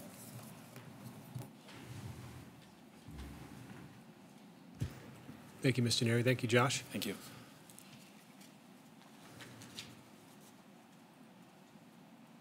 Next, we have Debbie Allen. Thank you, Debbie, for coming tonight. Probably know the drill. Your name and address, please. Thank you. I'm Debbie Allen. I live at 775 East Columbia Road, Meridian, Idaho 83642. And I wanted to just tag on to what you were just discussing briefly. That's part of one of my concerns, and it's my understanding that that was part of why that was put in there, was part of the issue. I mean, this whole thing, a big part of the issue is that across the street is Ada County. But we're still people on the other side of the street. We're not lesser citizens because we're not annexed into Meridian. And that one provision where it says that the operating equipment should be 300 feet away from abutting residential areas was to try to get that machinery from operating across the street from somebody. So we have the people here actually that live closest to them, who I think are going to speak later. They're directly across the street. They look right at that whole thing.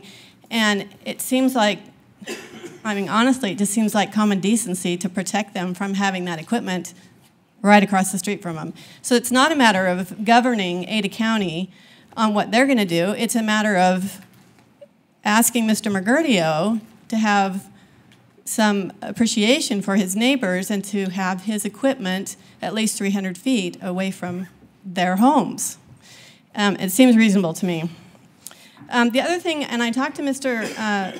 Neri today about this too, and we've talked previously about the location of the recycling facility being the 36 acres, and in looking through this information on the development agreement, it refers to Exhibit A, and unless I'm misreading it, Exhibit A doesn't limit it to the 36 acres. And so as part of these provisions, I'm asking that it be specified that the recycling operation be limited to the 36 acres, as Mr. Meridio has offered to do previously, and we've discussed that several times. But even Mr. Neri said that he didn't know if that was actually in there.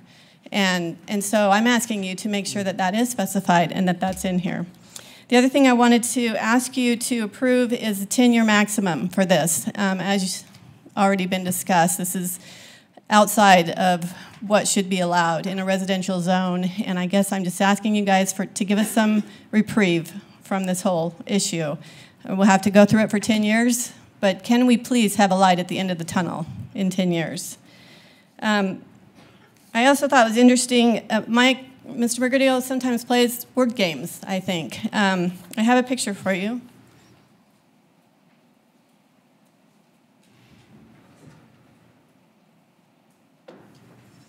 He calls this a soil amendment, but as you've already seen, there's trash, Republic Services trash trucks that are dumping this stuff. If you look closely at it, you can actually see trash in it. It's the bags of leaves and mounds of leaves. This is exactly what they were talking about before, where we need to have something specific in this provision, like Vicki said and Josh said. Processed compost material being spread out on agricultural land is agricultural. We understand that. This is not. This is trash trucks pulling up to this property, dumping whatever inside their trash trucks. It might be mostly leaves, but as you can see, if you look real close, there's colorful things in here, so there's actually trash in there.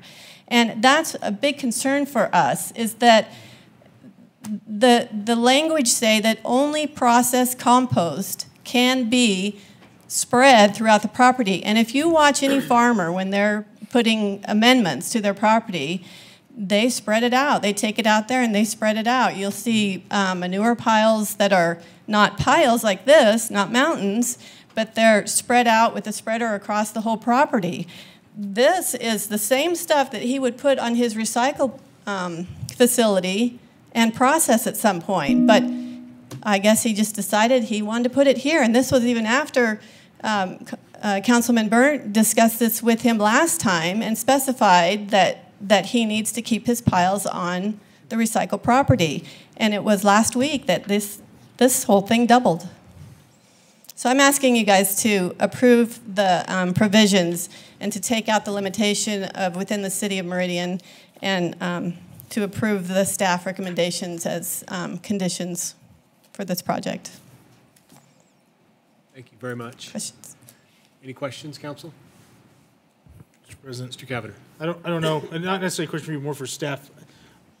Those photos that we were just shown, are those the same photos that we've already seen, or was there a different photo that? It's closer up, so you can see there's trash in it. I'm sorry, it didn't pop up on our screen, so I didn't see it. And so I've got another one. I was just trying to get some greater you want me to give it to you? Councilmember Cavanagh, correct. The dock cameras seem to not be working this evening. Oh, I've got another one if you want me to hand it. Perhaps if we could at least either pass it around, or at least I think we may take a break here at one point and maybe try and fix the IT issue so that we have a chance to see that. I appreciate it. Yeah, anything that you want us to see, if it's This is right that. This is that same thing. All right, It's just perfect. another copy of it. Thank you.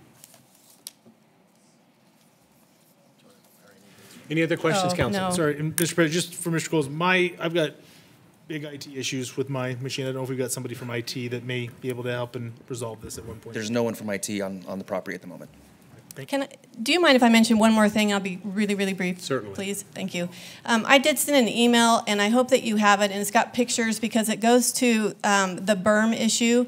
His berms are not berms. They're a pile of compost material. They're very short, and if you look at the pictures that I sent you on the email, you'll see those are not berms. They don't cover anything. They're not pretty. They're not aesthetic. They're short. They're just compost. They're just piles of his product. And a berm, I also sent pictures of what we all know to be berms. And that's one other thing that I would hope that you guys would address with him too, is what really a berm is. Thank you very much. Thanks for letting me say that. Hey, no worries. I appreciate it. All right, thanks. Thank you, Mr. President. Next on the list is Todd Edgar. Welcome, Todd.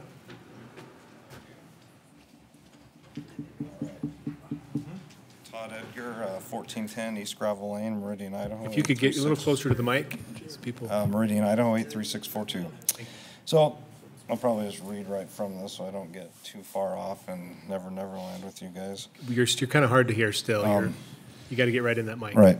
So I wanted to start off just as a few of the observations throughout this project that I've noticed. I came a couple times, or I've came to all the meetings, I've spoke a couple times.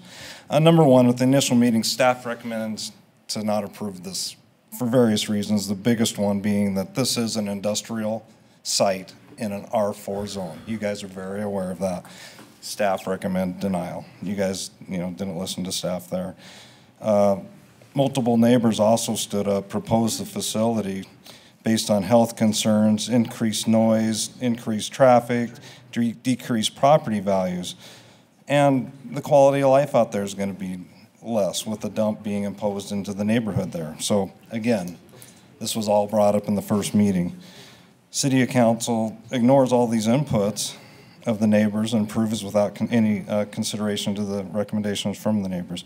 After the approval, staff comes back with more specific conditions set in place to help out the neighbors, which I really appreciated what they had put in place here in this document from last meeting that we reviewed. The 10 years, hard 10 years, that is needed. That can't be just let Mike come back and say, well, you know, I'm not going to agree to that and I'm not going to agree to this. That should be something that's in and kept from staff's recommendations. The specific landscaping requirements that were in the document as well, those looked like that's realistic landscaping. They're talking about not being able to see these piles of dirt and junk and crap from the road with landscaping that he has to put around the facility. Again, you know, he comes back and says, no, I don't agree to that. So why don't the neighbors get to give their inputs on what they agree to or what they don't agree to? It's just Mike that gets to come back and say, I do or don't agree. I don't quite understand that. Maybe we don't have any say in the matter except for just standing up here, but it's almost like the closed door meetings with Mike and maybe the city attorney or whoever, I'm not sure who's meeting with, and he comes back with his proposal, so I'm confused on how that all works. Maybe you guys can enlighten me on that a little bit of, you know, how that process works, but I'm not really up on the government system here. So again, the new piles, and it was brought up in the last meeting, the trash that's brought in should be kept on the facility, on the 36 acres, which I'm glad that was brought up, that seems to be missing again from the document, which within this process is kind of how things seem to go, is they're there, they're not there, I agree to it, I don't agree to it, but all of the trash that's being brought in should be kept on the 36 acres of the facility. Now we have it out along Locust Grove, these huge piles that are just popping up out of nowhere. Is that the new norm now? So I'm going to ask you guys to really look at what staff recommended at the last meeting, and let's follow some of this stuff. Either that or get the neighbors more involved and ask us what we might approve or not approve. I think that would be fair. There's many people out there that are being impacted, 50, 60, 70 residents, and there's one person coming in making all the changes. So I really don't think that's fair. So that's, I got other things in here, but I think we've discussed all that enough. So thank you for your time. Do you have any questions? Thank you much. Council, any questions? Okay. Next on the list is Jim Cox. Jim, are you here? Oh, welcome. Thanks for coming tonight.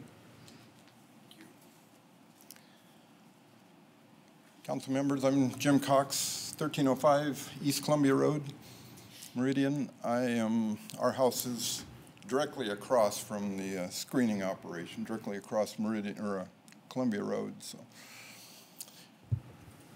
three quick points. They've all been said. The 10-year maximum.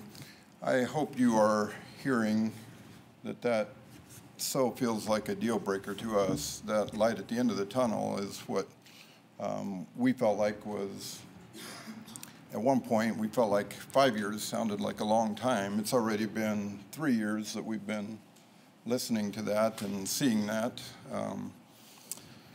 We left our last meeting 2 weeks ago. We felt like we'd been heard, and then this kind of stuff appears in the written form. It feels like we went backwards, changing the language to being able to revisit it in 10 years. So I hope we are speaking loud and clear that 10-year maximum really means something. So, second point on the landscaping, that paragraph 6,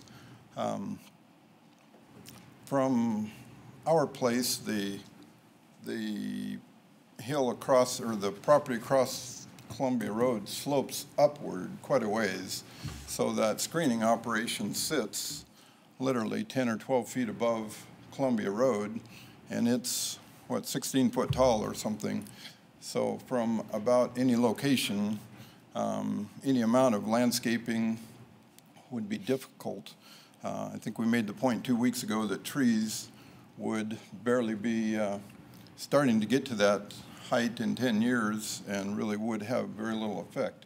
In that paragraph 6, it says Timber Creek will install trees. I think that was amended to say per zoning paragraph 11-3H-4D.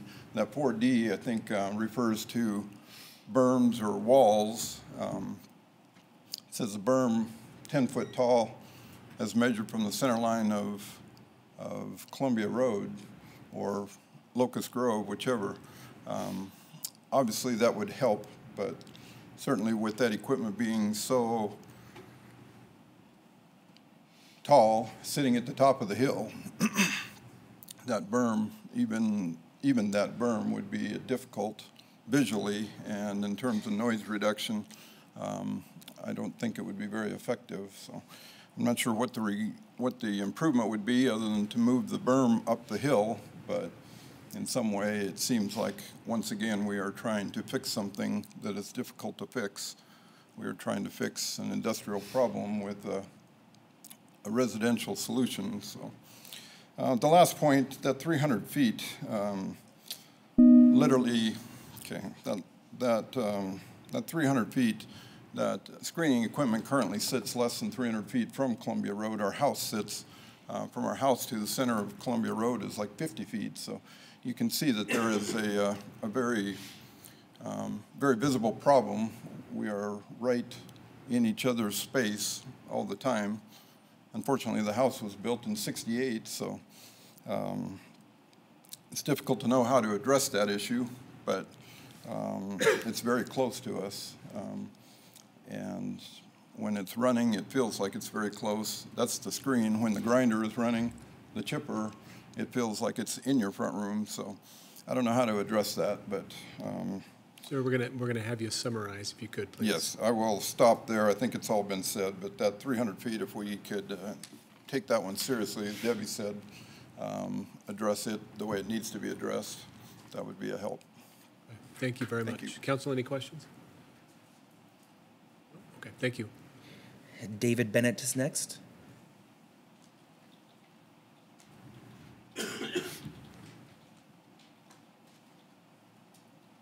Welcome, David. Thanks for being here tonight.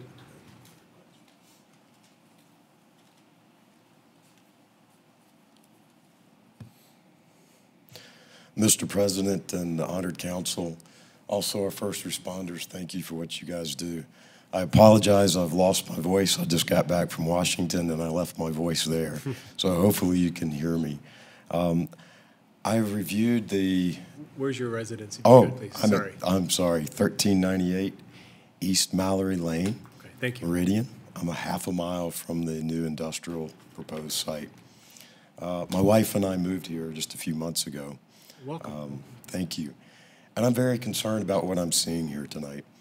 You know, one of the things that's great about this country is the ability to come here and talk and voice opinions and issues, and it's very personal to a lot of these people and my new neighbors.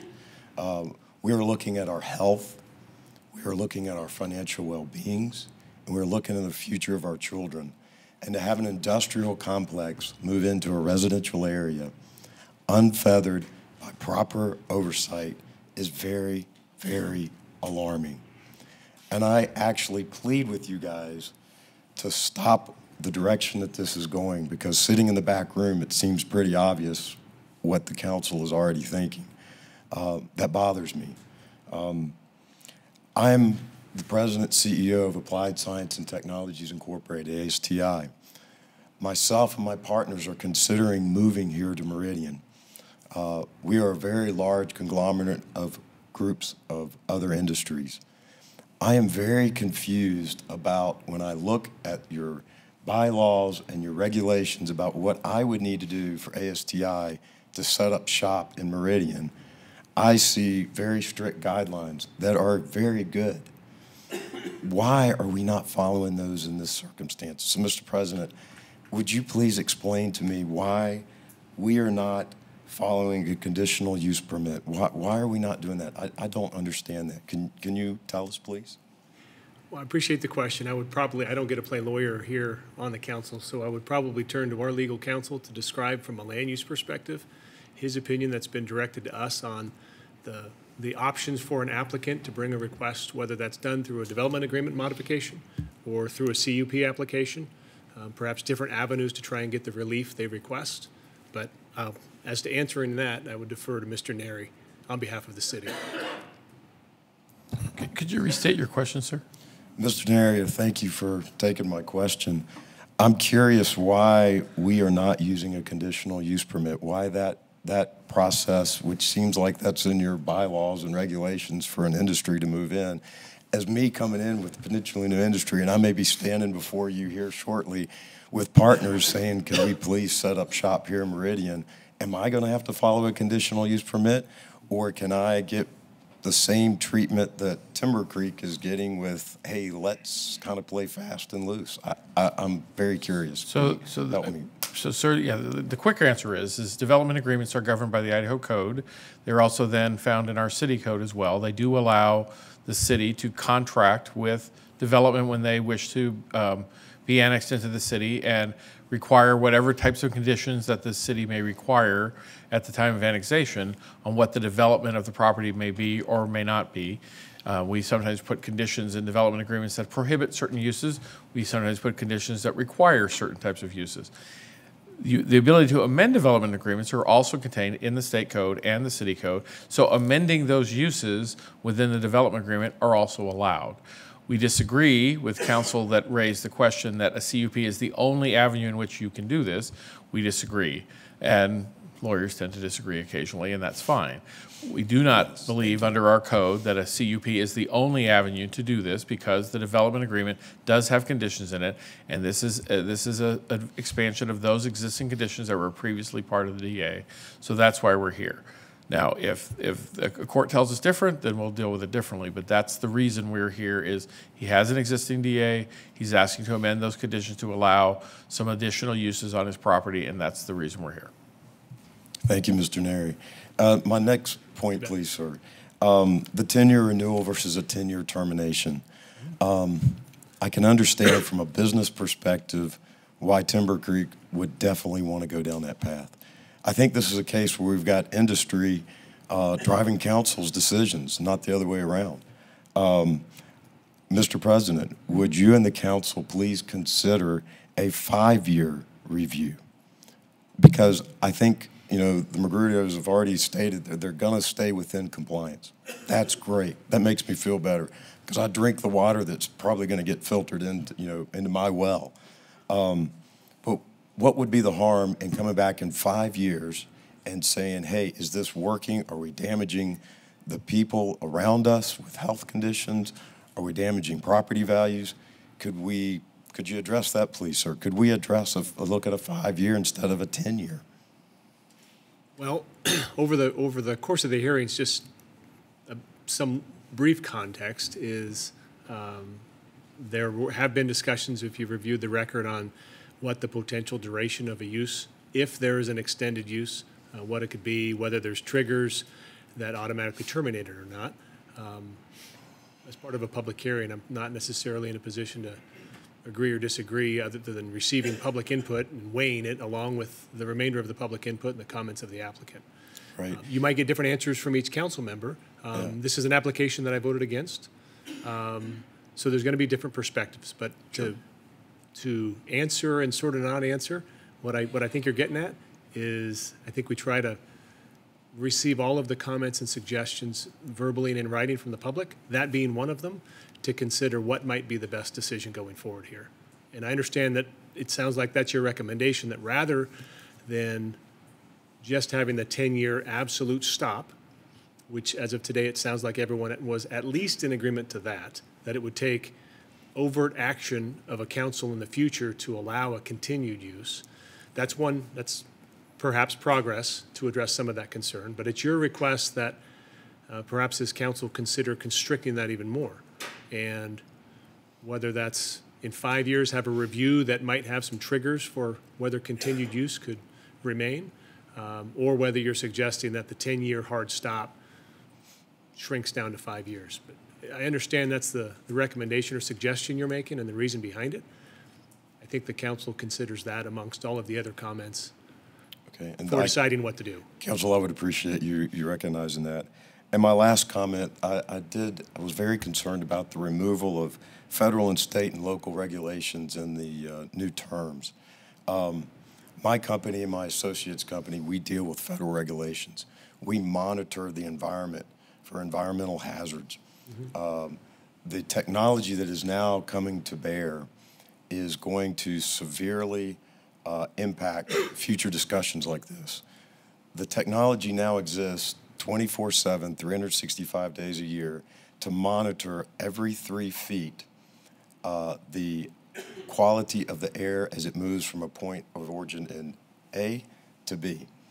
We can determine the density of that cloud, and my fear for our community and for Timberlake is, hey, if we don't do the right things now, we're setting ourselves up for major lawsuits down the road because the technology is there. I appreciate you taking my time today. I think we've got a lot of passion here tonight. That's good. And I hope you'll take these considerations very seriously. Thank you. Thank you. Appreciate the testimony. Any questions? Council, any questions? Thank you for being here. Mr. President, there were none other that indicated they wanted to provide testimony. Okay. We've heard from everybody who has signed up. Is there oh, well, if there's anybody, come on forward. If you haven't, either if you signed up or you tried and it didn't work, now's the time. Just raise your hand. So we'll have you state your name and address for the record. Thanks for being here. Thanks. Brenda Blitman, 8460 South Locust Grove Road, 1/4 mile south, and I'm in Ada County, so I'm not in the city of Meridian. Can we put up the picture of or you guys can't see pictures, right? Depends if was it provided at the clerk? The garbage truck, the garbage truck. We've seen them. So that's what I saw this week when I was going down Columbia. He's getting it. When I walked out of my door this it? morning, yeah, I smelled the rotting wood smell, which I grew up on a dairy and I'm across the street from dairy cows and I know what dairy smells like. And it was the rotting wood smell, which is different and new, and it was quite a lot of it. When I looked at these garbage trucks when I drove down Columbia, I just imagined 56 of them a day dropping this waste on the property. And that seems like it's huge, and the visual is just much bigger than this nice farming recycling operation where we're going to put soil out on the fields or in the livestock feedlots. So it's just looking like it's going to be huge. I don't know if it's worth it from the timing perspective, but the city council needs to see the size of the equipment and the size of the piles and the size of what the operation is if they're going to consider that it's just some small scale operation. I'm supportive of the changes that have been talked about, which is the stopping at 10 years. I'm supportive of it being reconsidered on a conditional use permit. If this were coming through as a contractor yard, I don't think that the city council would agree to unlimited use in a residential area for a contractor yard without proper landscaping and proper controls. And my last point is I was super disappointed at the council meeting that I came to when the city council was talking about the reasons for approving this property. A lot of the discussions centered around the fact that the McGurdios very generously donated property for the park, which is awesome, and it's going to be 1.5 miles from my house. And I'm excited about that, but it kind of seemed like the discussion was this was a payback for the park and also a payback for the annexation into the city of Meridian so that the city of Kuna would be blocked.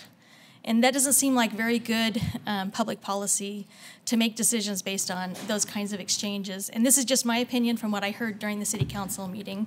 I'm hoping that we're making decisions on what's good for the community, what's good for our residents, and what's good for the people. Thank you. Sharing that. Mr. President? Mr. Palmer, then Mr. Burke. Is there a park yet to be announced that we haven't learned about the McGurdios donated land for? Mr. President, members of the council, no, they've been donating to that parkland. We bought that land from another developer. Okay. Then I misspoke. I'm sorry. It's okay. It's okay. But the annexation was, it just seemed like that was the whole discussion. Okay. Mr. Burke. One comment related to the prior gentleman who gave his testimony. But I do have a question or a comment. Going through the modifications or the conditions of approvals, I don't see, and correct me if I'm wrong, Mr. Neri, I don't see where we have struck anything from the agreement where there's where any federal entity, whether it's DEQ or Department of Agriculture, are not part of this agreement. We did not strike any of that language, and actually we made it easier to read. We could use their violation as a violation of our agreement. Right. So, yeah, I just wanted to make that comment because I was a little bit confused, and so I just went over the agreement, and I just wanted to clarify that. Okay, thank you. Anyone else here who has not testified wishes to provide some testimony? Seeing no other individuals, would the applicant care to come forward? Provide some summary comments. Mr. President. Mr. Neri.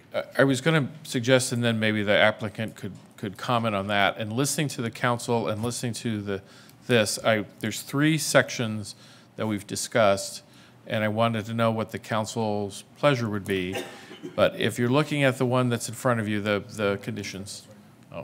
The condition 1, when we talked about the 10 years, the council appeared to want that there be a hard stop and that they would need to request to reapply if the council at that time wished to do that. So what I've done is I changed the language, if the council likes this, and again, we can tweak that, if the applicant requests the city council to review, pardon me, let me back up. At the end of the 10 years, the activity shall cease. If the applicant requests the city council to review the activity before the 10-year period for renewal for additional time period as determined by the council, at that time, the council can require more or different conditions at their discretion if they allow the activity to continue. If the council does not extend the use beyond the initial 10-year period, then at their direction, then it will be terminated at the date they determine. So that changes it slightly. It still is a 10-year stop. It still allows the council the discretion to review it. It still allows the council to add or change conditions or whatever they think is appropriate in 10 years, because we won't know exactly what that's going to look like. In item 4, the concern was about the recycled materials and where they're going to be. So what I thought the council might consider is the section would now read, the recycled materials before and after processing shall be stored on the recycling property. And after processing may be used on the property. So again, the balance of storing it, whether it's being used prior to processing or post-processing, that it has to be in a defined area that's on the recycling portion of the property. The provision on Section 9, I didn't hear a direction either way on the city of Meridian versus residential districts in general, so that's whatever your direction is on that. And then the final one, I added a provision because, and maybe I misspoke when I spoke with Ms. Allen earlier today. I didn't tell her I didn't know if it was in there. I said I didn't have it in front of me, so I couldn't tell her either way. But what we can require, the council can require, is the applicant should provide a detailed site plan to the city defining the area of the recycled property, the area of the location of the recycling equipment, the farming property, and the remainder of the property related to this development agreement. The recycled property shall not exceed 36 acres. So when I looked at the appendix of the original agreement, and that's, I think, a lot of what misunderstanding is by the folks that have testified, is the original agreement is all in front of you. these are the conditions related to what's being asked to do more of than what they were doing today. And it says the defined area is Appendix A, but as with many of our agreements, Appendix A is about 12 pages, which also includes drawings, aerials, as well as legal descriptions. So to clear that up, it might make more sense to say you need to give us a new site plan of this specific area, where these things are, where you're going to have it, so that we have an easier way for the public or the council in the future or code enforcement to be able to find where this all belongs. So those are my suggestions, and I'm sure Mr. Cranny has some suggestions as well, but based on what the conversation was, we could certainly amend those provisions if that's your direction. Thank you, Mr. Neri. The images or the diagrams that you've described, can they be attached as an Appendix B so they don't get lost in the shuffle? Oh, sorry. Yes, Mr. President, yeah, I would suggest we attach it as a separate exhibit so it doesn't get lost in the group that already exists, but it's clearly defined separately. Okay. Thank you. Council, any questions on that? Would the applicant like to come forward?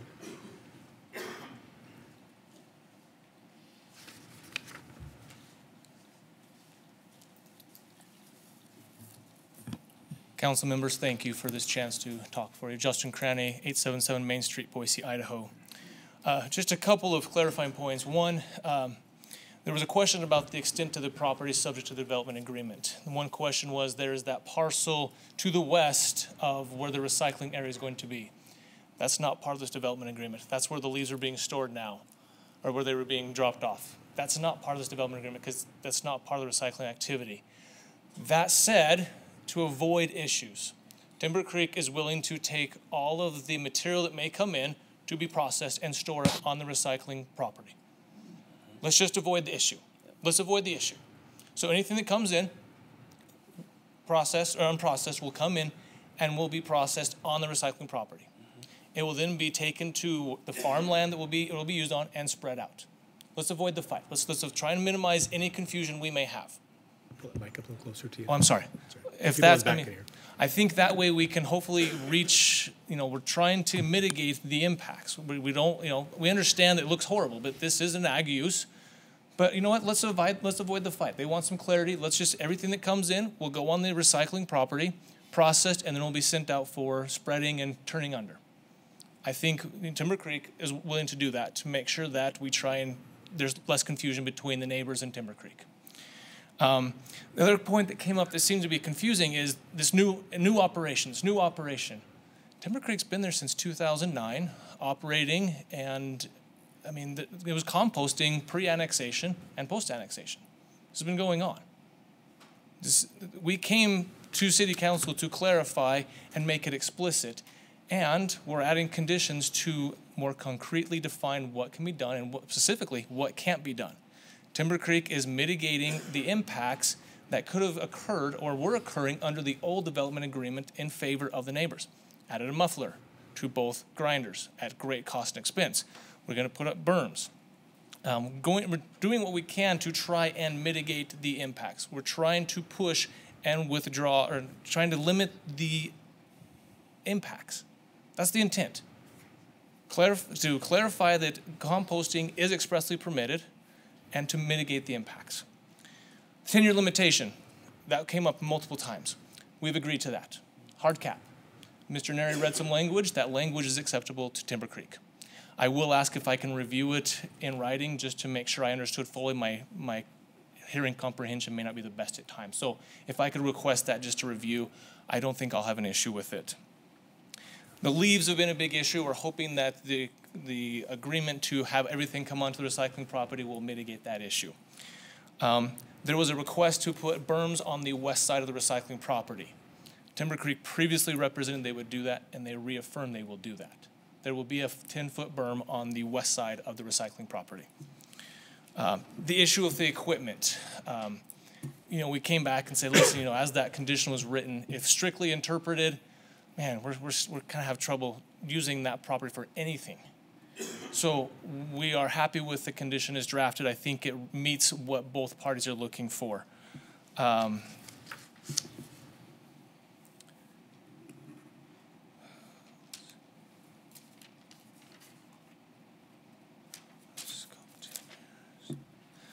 You address the federal jurisdiction. We've agreed to that condition. It's number 4. Oh, the limitation that the recycling use is limited to the 36 acres. That's in section 4.8 of the Meridian Development Agreement. It clearly states it's in that area. It's the only place this can happen. So the exhibit aside, it's in the body of the development agreement. Anything you want to add? Regarding the Mike Magurdio, Timber Creek Recycling LLC, 7695 South Locust Grove, Meridian, Idaho. The trash that's in those pictures, we have a process in place to take care of that. So there's a cone identified with each load. So when they check in, they write down their load and load number, and then we isolate a cone with that load, and then it is inspected at the end of each day, and then any trash is removed out. And anytime we grind, we also remove the trash as well. So there is a process for trash being removed, and it is documented. And then also on the north section, Brighton owns the property to the north, so we do not have sole control over the properties for this development agreement. If it triggers that with a development with Brighton Corp, or there's a CUP right next to us, that would trigger that. We don't own that. As far as the manure smell, we did haul manure. We have a feedlot, so we hauled manure on that pivot, and it probably did smell like manure. We did it as a soil amendment. So yeah, I don't know what to say about that other than that.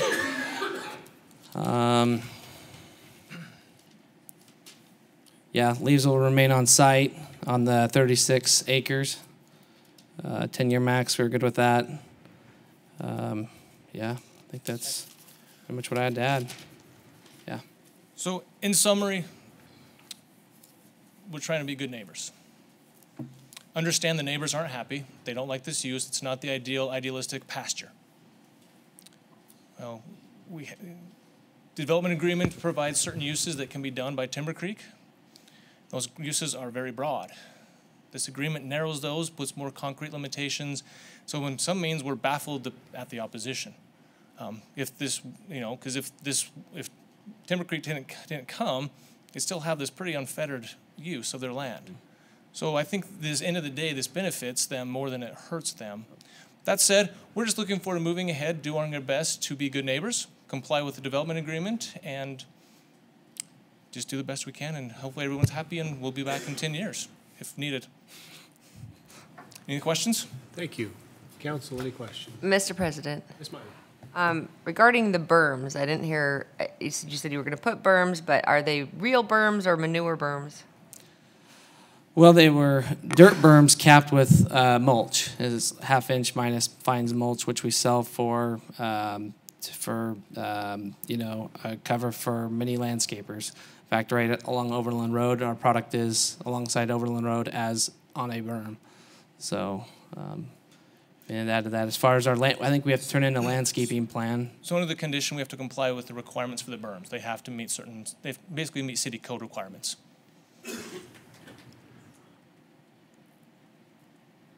Thank you very much for your time. I've got a question for you. Oh, sorry. That's all right. Paragraph 10, that's in front of you.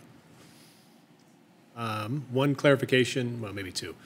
So as it reads, all mechanical equipment, excluding all private or commercial vehicles. So the way I read that, and maybe for clarity, if that clause, excluding all private or commercial vehicles, were in parentheses, would that accurately clarify it that, in fact, all mechanical equipment and operations, power-driven processing equipment, etc., and other outdoor activity on the recycling property shall be?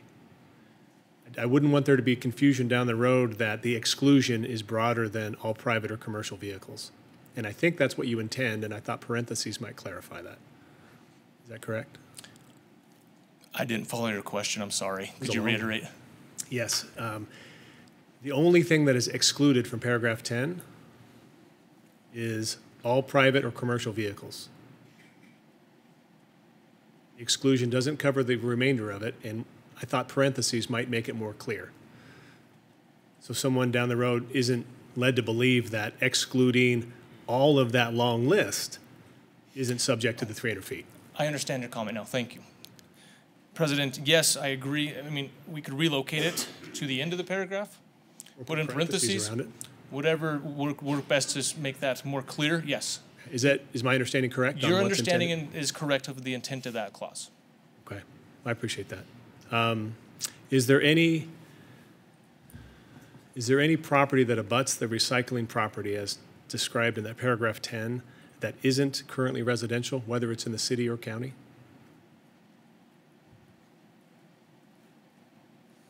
I don't know, I've not looked.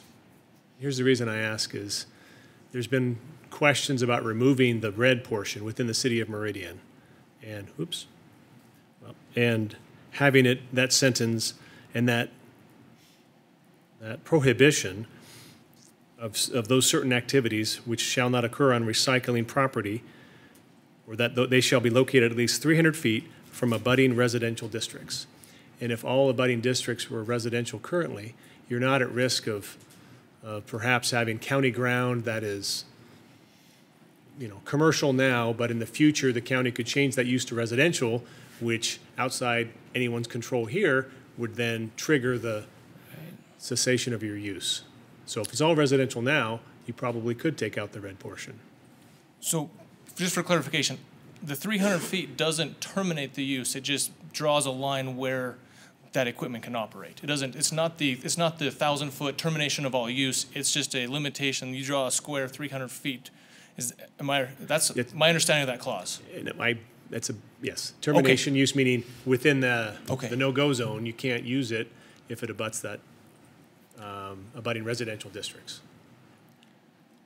Just didn't know, it didn't sound like there was, I was unaware of any county ground that was zoned other than So I just informed, residential. The county south is RUT. Okay.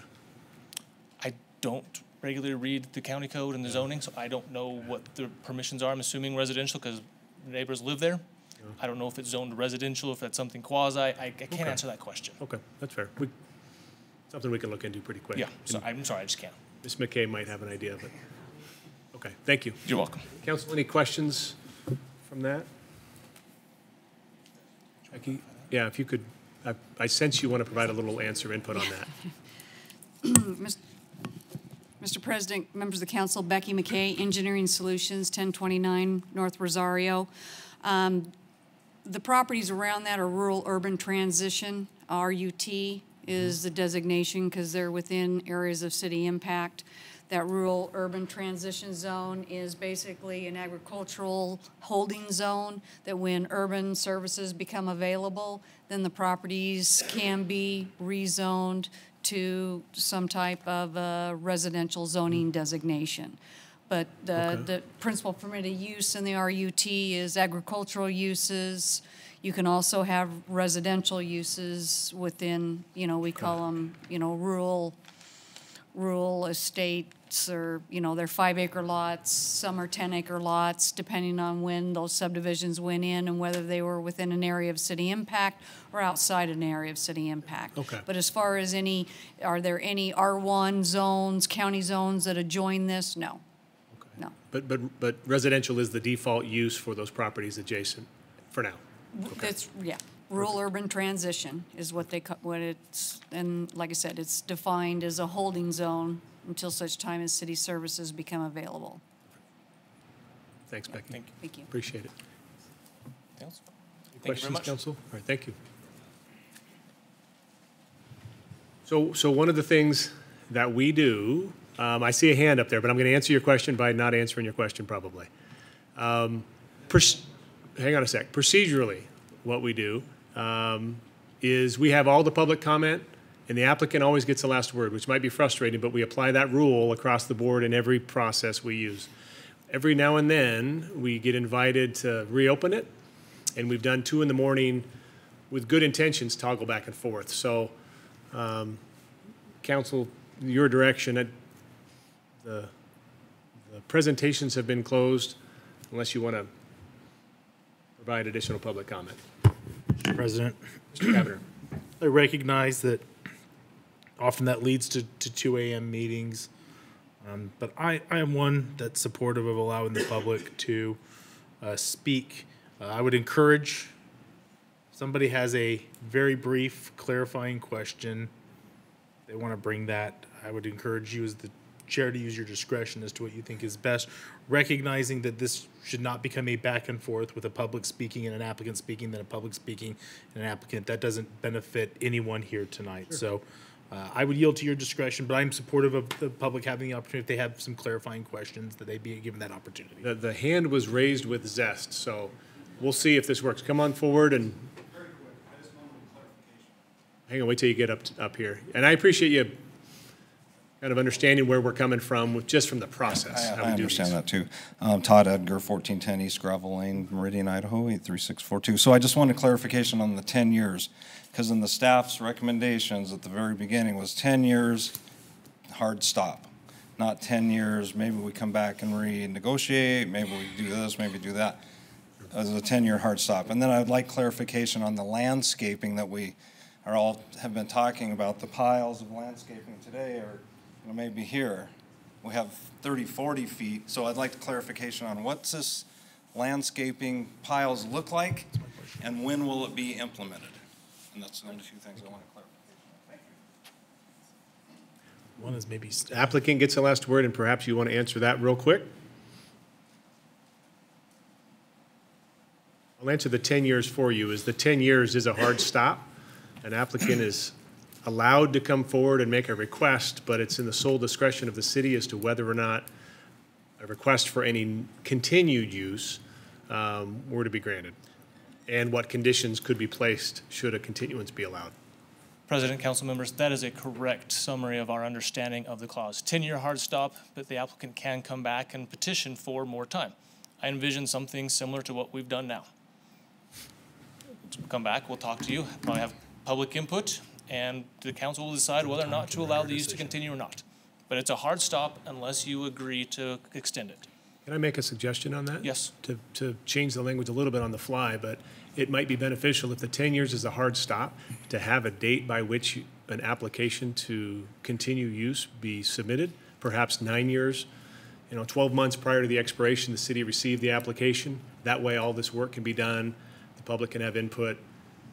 Should any extensions be considered, that the council at that time and the applicant would know an answer before the 10 years. 10 years. That sounds reasonable. Okay. I'm happy with that. So, yeah, so if we can get that language put in and a review, that'd be great. And then the question to the berms, the conditions do state, I believe, that the berms must be up before the Tier 2 composting can commence, except for pilot programs required by DEQ to basically test the process. That was the Appreciate the condition. clarification. Council, any questions from that? Thank you both. Thank you. Appreciate it. Council, if I could, it's 8:45. I will ask that we take maybe a 10-minute break, and then come back. We've heard all the testimony from the applicant and the public, and then proceed. Perhaps Mr. Neri might have some language working on, and we can discuss it then. So we'll take a 10-minute recess.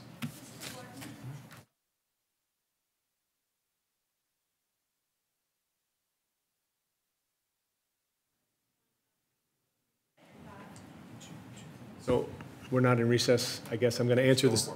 Yeah, still recording. I can't hear you. Can you come forward? Sorry.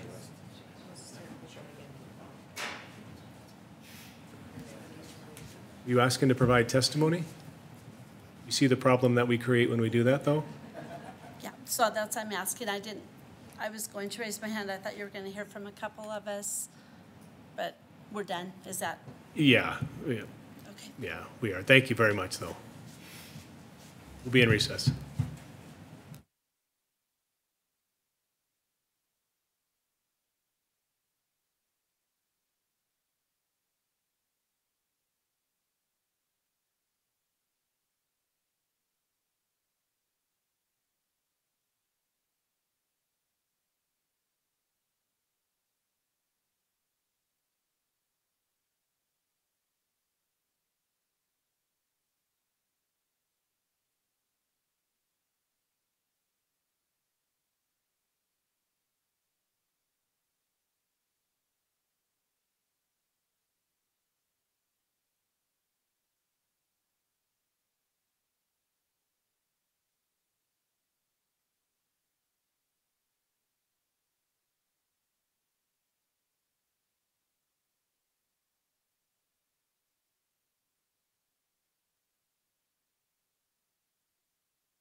call all of them.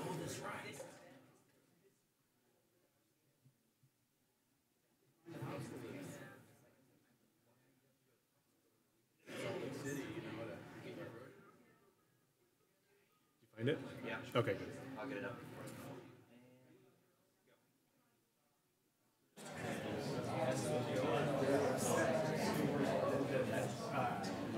Lineage of the dogs are names are like Booger and Cass. I've never had that. There you go. We're gonna get going.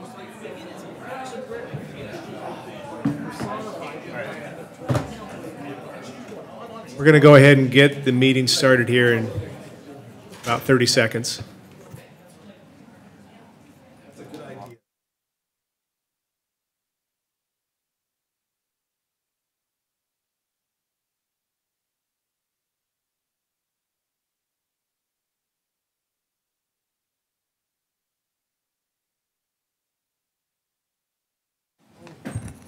Good? Yes. All right.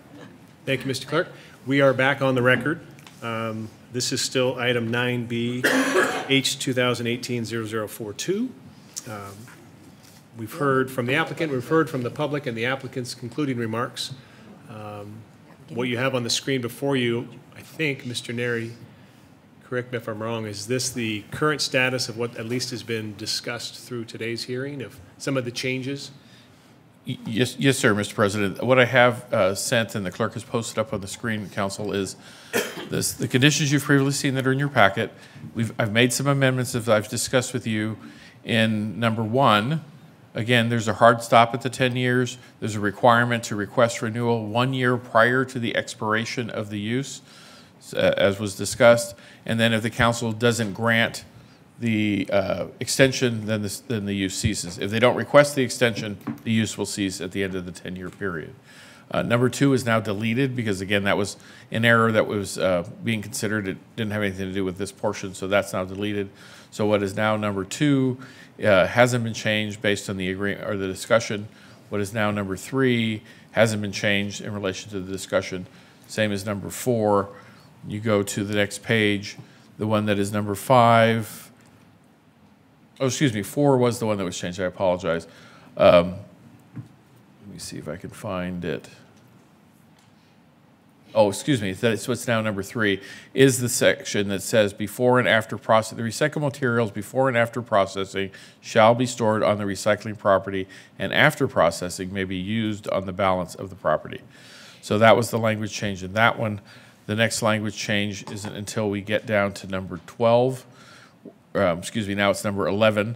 Based on the renumbering, the applicant shall provide a detailed site plan as an Exhibit B of this agreement to the city, defining the area of the recycled property area, the location of the recycling equipment, the farming property, and the remainder of the property related to this development agreement.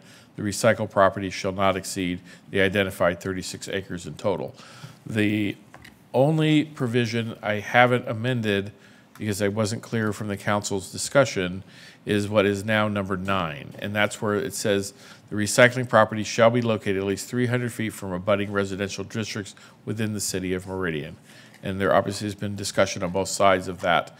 And that's the only one from my listening to the discussion and the testimony that is still unclear to me if the council wishes to change that. Mr. President. Thank you, Mr. Neri. Mr. Burke. I would be for striking that last portion and just stating, where'd it go? Did it just leave? Oh, okay, as set forth in the city. You struck it, we're good. Mr. President. Oh, sorry, I'm sorry. I guess now it's number 9. I apologize. It's sort of confusing to look at. Within the city of Meridian, I would be for striking that last blue portion and just stopping with the period after districts. Sorry, Mr. Palmer. If we could, real quick, let's kind of take these one at a time. If there's other council comments on that consideration, any thoughts for or against that change? Mr. President? Mr. Palmer. So what would that effectively do? Would it mean that, hey, you're done as of the moment we approve this because there is? Or would a new one? Or how does that work? think, oh, go ahead. Oh, I was going to say, Mr. President, members of council, Councilmember Palmer, from the way this reads, it simply means the equipment can't be within 300 feet of any residential district. So it may require they move the equipment. It doesn't prohibit the use. It only prohibits where the location of the equipment can be. Mr. President? Mr. Palmer. Then on that, I'd want to keep it as you have it written.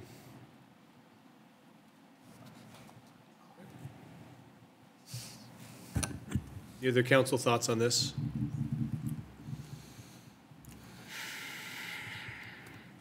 We can chew on it, we can move on.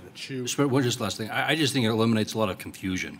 You know, it just, it's not as messy. It's very to the point, direct, zero confusion on what that statement can be depicted as. So that's the reason why I choose to strike that last blue portion. For clarification. I was generally in agreement. The reason for the question, Mr. Burness, is I agreed with that concept, and it sounded like in that good neighbor fashion that the desire to not locate those types of items within 300 feet of a residential district is to be a good neighbor to residences, and that desire exists whether or not they're within the city of Meridian. So if there's a residence within the county that is still within that distance, that the applicant would be required to back it up. Yep. Right. Benefit both. So it probably would say 300 feet from abutting residential districts or in the city or in the county, inclusive of an RUT zone, which is the county designation that has current residential uses. Very clear and concise. We can chew on that. Mr. Palmer, you had another comment you wanted to make. Yeah, Mr. President, on the one where you added the provision about them having to apply for a new modification to the development agreement or whatnot with a year left before the 10 years is over, would that really be efficacious, or can they apply for a development agreement modification day before anyway? Because would that remove their ability to try to amend the DA? So can't you always apply for something anyway? Well, so here's the thought behind that process. It's somewhat similar to when you have a lease and you renew a lease and you have to provide notice to a landlord, within a certain time frame before the lease expires. The idea is so all the parties can make appropriate plans if in fact the lease isn't going to be continued. So the concept here would be if the if the use is intended to expire at year 10, then let's have whatever review, if there's ever going to be a review requested, completed during that last year, so the applicant would have a decision and the public would know up or down before year 10. So for example, an application's provided and it runs its course and it's 9.5 months, and if there's a decision that the use expires, now the applicant knows. He's got 6 more months and can make appropriate plans. So it really benefits everybody. Or if an application's to continue is not made, and then we know the intent of the applicant is to have the use cease in the normal course, the expiration would occur, and they can make plans accordingly. So, Mr. President? Mr. Palmer. And I totally agree that would be the way to do it, because it makes the most sense to plan that far ahead and whatnot.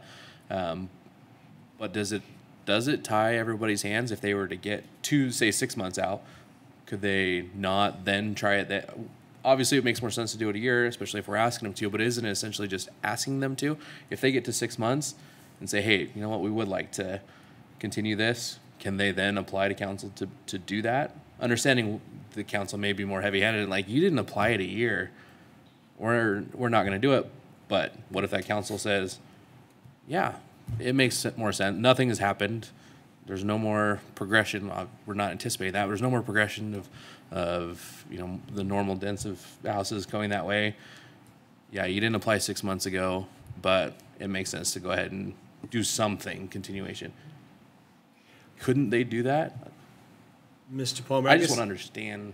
Sure. I want it in there, but I want to understand what it does. Mr. Neri might take this one, but my thought on that provision, and with the applicant's agreement to it, that it's a hard stop. If you truly have the intent to continue that use, everyone with eyes wide open knows the deadline. These are large capital expenditures. If there's going to be a request to continue, that type of deadline shouldn't be overly prejudicial or come as a surprise. And I think the applicant has agreed to comply with that. It probably makes everybody see any request On the same page. a little earlier, which is probably better.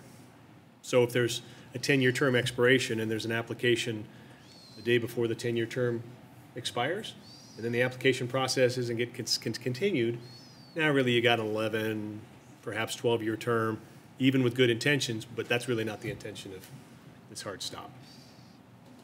That was the reason for trying to put an earlier kind of notice trigger on behalf of the applicant. Mr. President. Mr. Neri. Maybe to add on to that point, Councilman Palmer, the reason I put the language in here that it says that the activity shall cease and the application to apply for an extension shall be at this time does not give any wiggle room to the time period for this use. You are correct. In a development agreement, you can always come and ask to change other provisions of it that may be relevant at the time. But for this particular use, because the specific language is in here, it'd be my opinion, and hopefully 10 years from now it'd be the same opinion, is that that's what everybody agreed to. It was a 10-year stop. If they wanted to renew it, they had to come at 9 years, not a little less than 9 years, not just right before, but 9 years. So that would be my intention. That's what I would read it. I don't think you would read it differently in the future. So that was our reasoning for putting in shall. Oh, thank you. What a good question. Council, any Mr. other President? comments? Ms. Milam. But does it really take do you think it will really take a whole year? I mean, is that a whole year necessary, or You never know. 6 months? You should do it at 9 years, but shall be no later than 9 years, 6 months. So that's the should and shall thing. I didn't have any heartburn because the applicant was in agreement.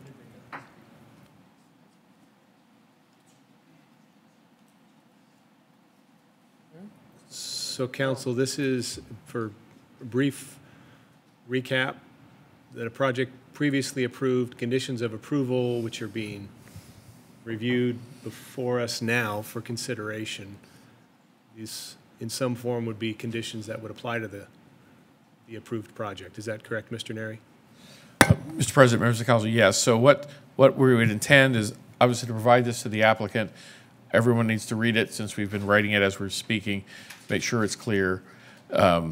I would suggest you put it out for 2 weeks. We would bring it back again with findings of facts, conclusions of law, decision and order, along with these conditions that will then become part of a new development agreement, that once the findings and conclusions and conditions are approved, we will then craft a new development agreement with these conditions contained within it for signature by the applicant. So if we get those out in 2 weeks, or have this back on in 2 weeks, that would give them time to review it. If there's any lack of clarity or any concern, then in 2 weeks we'd have that discussion with you. But for all intents and purposes tonight, we're simply asking if these conditions look like what your intention is, we can then finalize the documentation to bring it back in front of you for approval. Mr. Neri, in that regard, are we in need of a vote on the conditions with direction, if something were to be approved, for those approved conditions to come back in 2 weeks?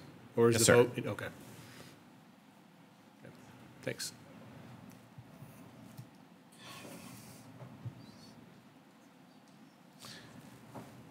And if I could add, Mr. President, Council, so if your motion is to bring back, again, the document that's up on the screen in front of you, I have made, the only thing that's changed from what's up on the screen in front of you is the deletion on what is now number 9. And I deleted the within the city of Meridian, and now it reads from abutting residential districts in the city or a county RUT zone. And that's the only change from what's up on your screen. So council, that circles us back to that provision if you want that type of change. We've heard from 2 council members, or 3, or leave it as presented. Any thoughts? Mr. President. Ms. Little Roberts. I would concur with striking that and doing the change. I think being the best possible neighbor, and like you had mentioned, regarding inclusiveness regarding your address necessarily, so that we would strike that and add the new language. Supportive. Anything else? Okay, it sounds like there's this majority consensus to make that change to paragraph 9. Mr. President? Mr. Palmer. While we've still got the public hearing open, and can we ask the applicant if they got a instant opinion on, or any extra insight that would be valuable for us to consider between now and when we actually vote on whether that happens on that point? On that narrow issue, we could, if the applicant. Public hearing's still open, yeah. Public hearing's open if the applicant is in agreement to that modified language at the end of paragraph 9, trying to capture the intent of keeping those uses away from residents regardless of what jurisdiction they reside. So initially, there's a little bit of concern with... Go ahead and state your name again. I'm sorry, Justin Cranny, 877 Main Street, Boise, Idaho. Timber Creek has some concerns with adding the RUT language, adding the residential language for all purposes, simply because it takes the 36 acres that Timber Creek has agreed to work on and reduces it materially to about 30, that carve out. We're happy to do it. The 36 acres, if we've agreed to bring all the materials onto the recycling property and keep it on there until it's processed, those 6 acres really would be beneficial for the storage. It gets a little tight. That's the concern that Timber Creek has. If we could come to, if there's some other means we could keep the 36 acres and address it somewhere else, push it on the north side of the canal, and keep it, like, draw 300 feet on the sides of the property, but give us a little more space so we keep the 36 for storage, no problem. It's just by pushing the 300 feet all the way around the property, it carves that 36 down and makes it difficult to store and process and keep it all in that area. So we'd like to leave it at residential. So if we... So some of your current uses or anticipated uses on paragraph 9, if approved as you would propose, would be within 300 feet of a residential county property. Potentially, yes, there'd be the berm, and then there would be where they store the processed material. Because we've agreed to take all that material, process it, and then store it on site. So wouldn't this change require simply those materials to move no more than 300 feet to comply with now the new requirement of being at least 300 feet from any residential district? It didn't seem like it was that drastic a change. On the southern edge, for example, the canal dips down quite a ways. And if you go 300 feet across, it cuts off a big portion of that area that would be used to store the processed or unprocessed material. And so it cuts into the acres that we could use to store the property or the material. So in an effort to try and clear this up, Timber Creek agreed to keep everything on that site. That acre's just shrunk on us, so it makes it a little more difficult for us. Mr. President? Mr. Burt. I don't, just to clarify, Justin, I don't think we're talking about like trucks or anything. I don't think, you can drive whatever you want. If you want to drive with your trucks material from point A to point B to store, I don't think we're talking about that. I think we're just talking about big processing equipment and operations. We're not talking about storage. We're just talking about big processing equipment. Then 300, so no processing 300 feet, but we could permit storage. Yeah. That's acceptable. Yeah. Mr. President, I'm just reading the old provision number 10 or condition number 10. I don't know what it is now. What is number 9 now? It says, add provision, all mechanical equipment excluding all private or commercial vehicles, that's in parentheses like Mr. Borton asked for, and operations, power-driven processing equipment and operate. So that's the big stuff. I mean, that's like, like the stuff that makes a ton of noise. So the grinder, that's fine. Yeah. I mean, the 300 feet, none of the grinders are within the 300 feet. The concern is a backhoe, a cat. That's the concern, because they're going to use a cat to move this stuff. Mr. President? Mr. Palmer. Well, and continuing the paragraph, it says power-driven processing equipment and operations, shipping and delivering areas, and other outdoor activity on recycling property shall be located at least 300 feet. So really, it's anything that you're doing on the 36 acres has to be 300 feet away from. So we have the 3 to 36 acres, and then that anything 300 feet within a residential district, we can't touch. So like 36 less whatever's on that 300 feet. And that's again, the kind of the quagmire that they're facing right now is want to be good neighbors, but that makes it difficult. Mr. President? Mr. Palmer. So those, say that southern property were to annex and develop into the city, then that, with as it's written on the screen, not necessarily as you've changed it, Mr. Neri, but as it's written on the screen, if that property were to annex and develop as residential, then you'd cut off that 6 acres with this writing or that writing. But when we add the or Ada County and whatnot, that does it now. So we're either shrinking it from 36 acres or we're not.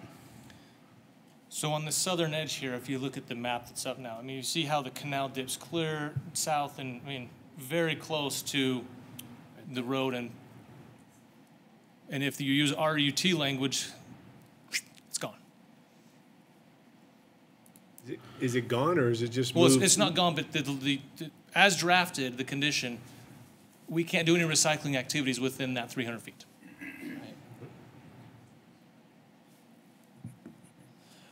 We don't need to put the grinder down in that area. There's no purpose for it. So that was some of the neighbors' concerns is I could put the grinder right down next to their house and, cause an issue.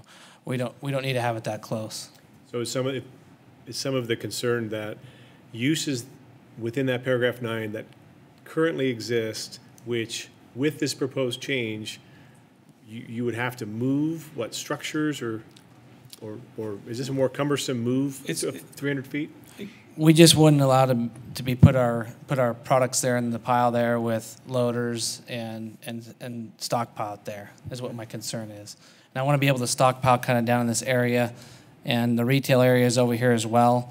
So I think we'd be pretty close to that 300 feet around that other district there. So we just got to be real careful. If we're going to be stockpiling in the retail area and stockpiling down below, it would require a loader.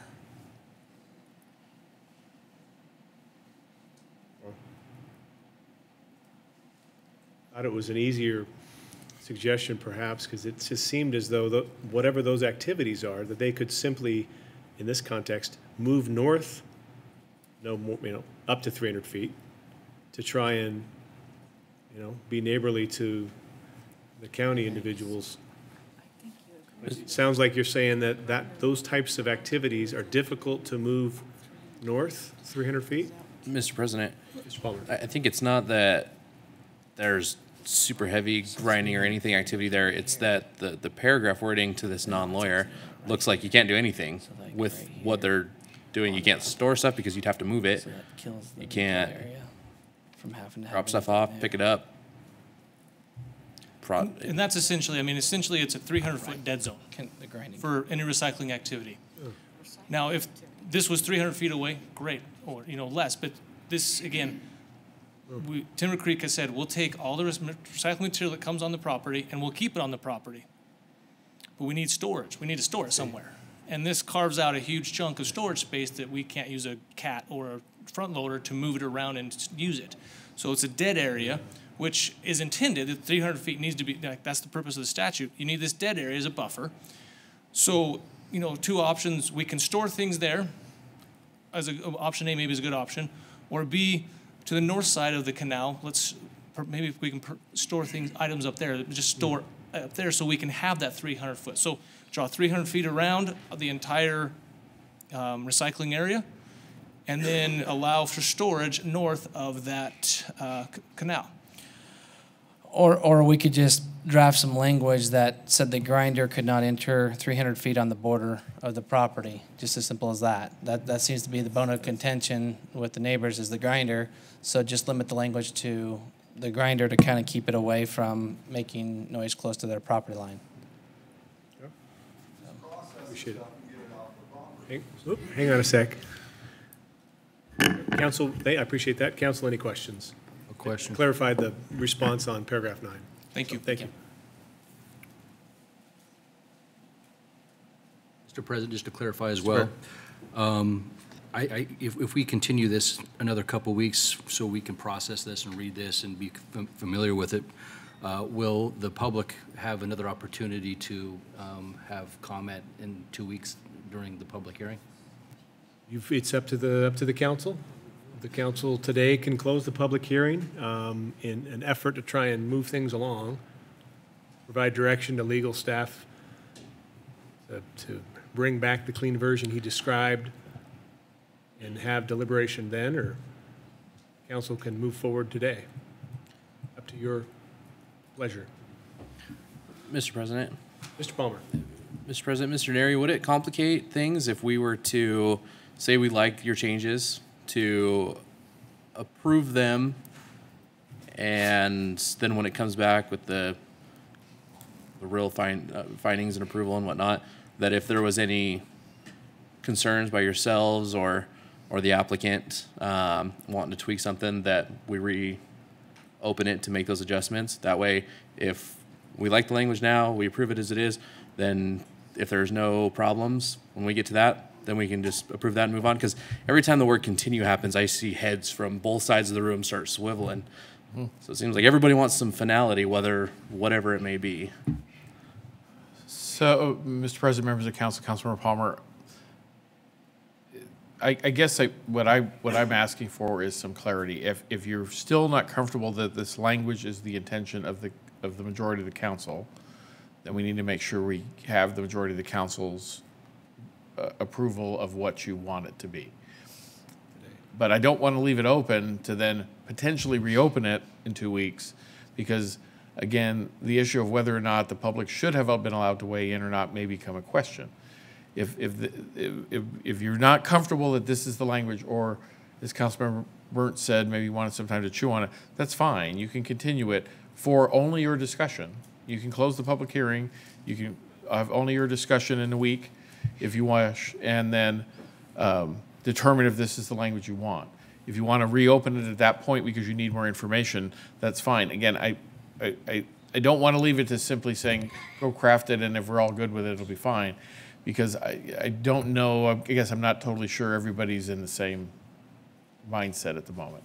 And it does make it very murky to try to get to some finality. I mean, if the language in here, again, and I understand where Mr. Cranny's coming from. If you look back at what is now number 3, it says you may store the product on the recycling property in number 3. And now in number 9, it's saying the other outdoor activity, which would be storage, is not allowed on the recycling property. So there's a conflict. So I understand the council's intent, and I understand what Mr. Cranny's saying, and again, I'm not clear if the council wants to create a 300-foot all the way around this. If that's your desire, then is the 36 need to move to further north as part of it? That's the clarity I don't know. So I don't know in 2 weeks if we could clarify that for you in language. I think we need that direction from you. And if you're not ready for that tonight, that's fine. But I don't think I can clear it up otherwise. Mr. President. So I'm comfortable with all of the language except for number 9. And I don't feel like we have clarity on that. Whether we make it 300 feet and include Ada County property, or change the change the language to take some of these things out and allow everything except for the grinding and processing, or leave it the way it is.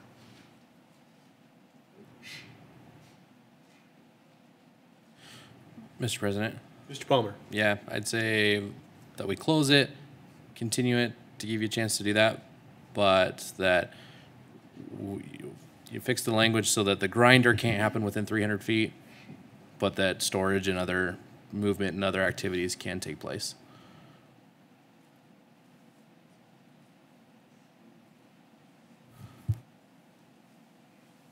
So to be clear, this paragraph 9 would read as it does now, still have those prohibitions, but perhaps add an additional prohibition that would, so it would include within the city of Meridian, period, but the grinder location couldn't be within 300 feet of any residential district, city or county?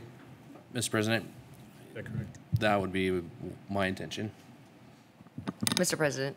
Ms. Milo. And then removing all of the other stipulations in there, right? So, it could, because the way it's written, with any, he can't use the property at all. If we extend this to Ada County, 300 feet of anything, that means he can't store anything because he can't use a machine to go pick it up. Yeah, I think that. Is that what you're saying? Yeah, and what I think Eliminate the others. Mr. Palmer's saying is, don't make that change now. Read it exactly as it is here, so the residential district prohibition is still limited to within the city of Meridian. Oh. And then add an additional sentence which speaks to the grinder. Add to. It's kind of a. So the grinder within the county and all of these within the city, the way that it is. Exactly. Okay. Mr. Neri, is that somewhat clear? Yes. Okay. So in addition, a grinder cannot be within 300 feet of any house, whether in or side out. Mr. President? Mr. Palmer. I just want to brag that I saw a couple head nods the first of the night, and I believe was my suggestion. I mean, there's some swivels too, but a few nods. Council, any other questions? There's been a suggestion to close the public hearing. Bring it back in a couple of weeks with the comments that have been made by council and Mr. Neri's changes. What's your pleasure?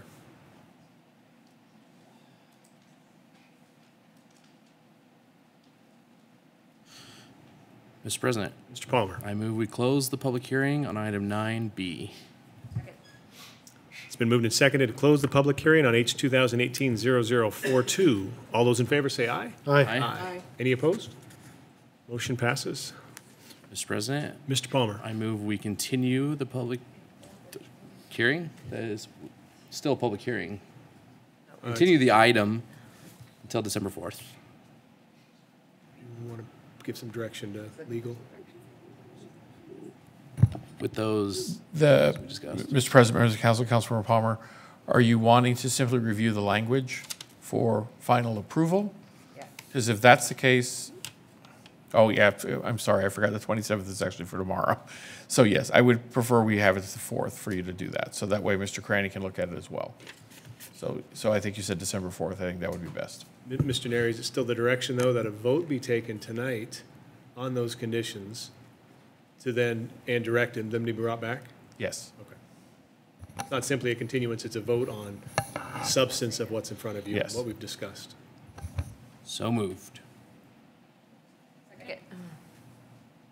Is that a, Mr. Palmer, is that a motion to approve with these modified conditions? Or motion to approve these modified conditions, excuse me.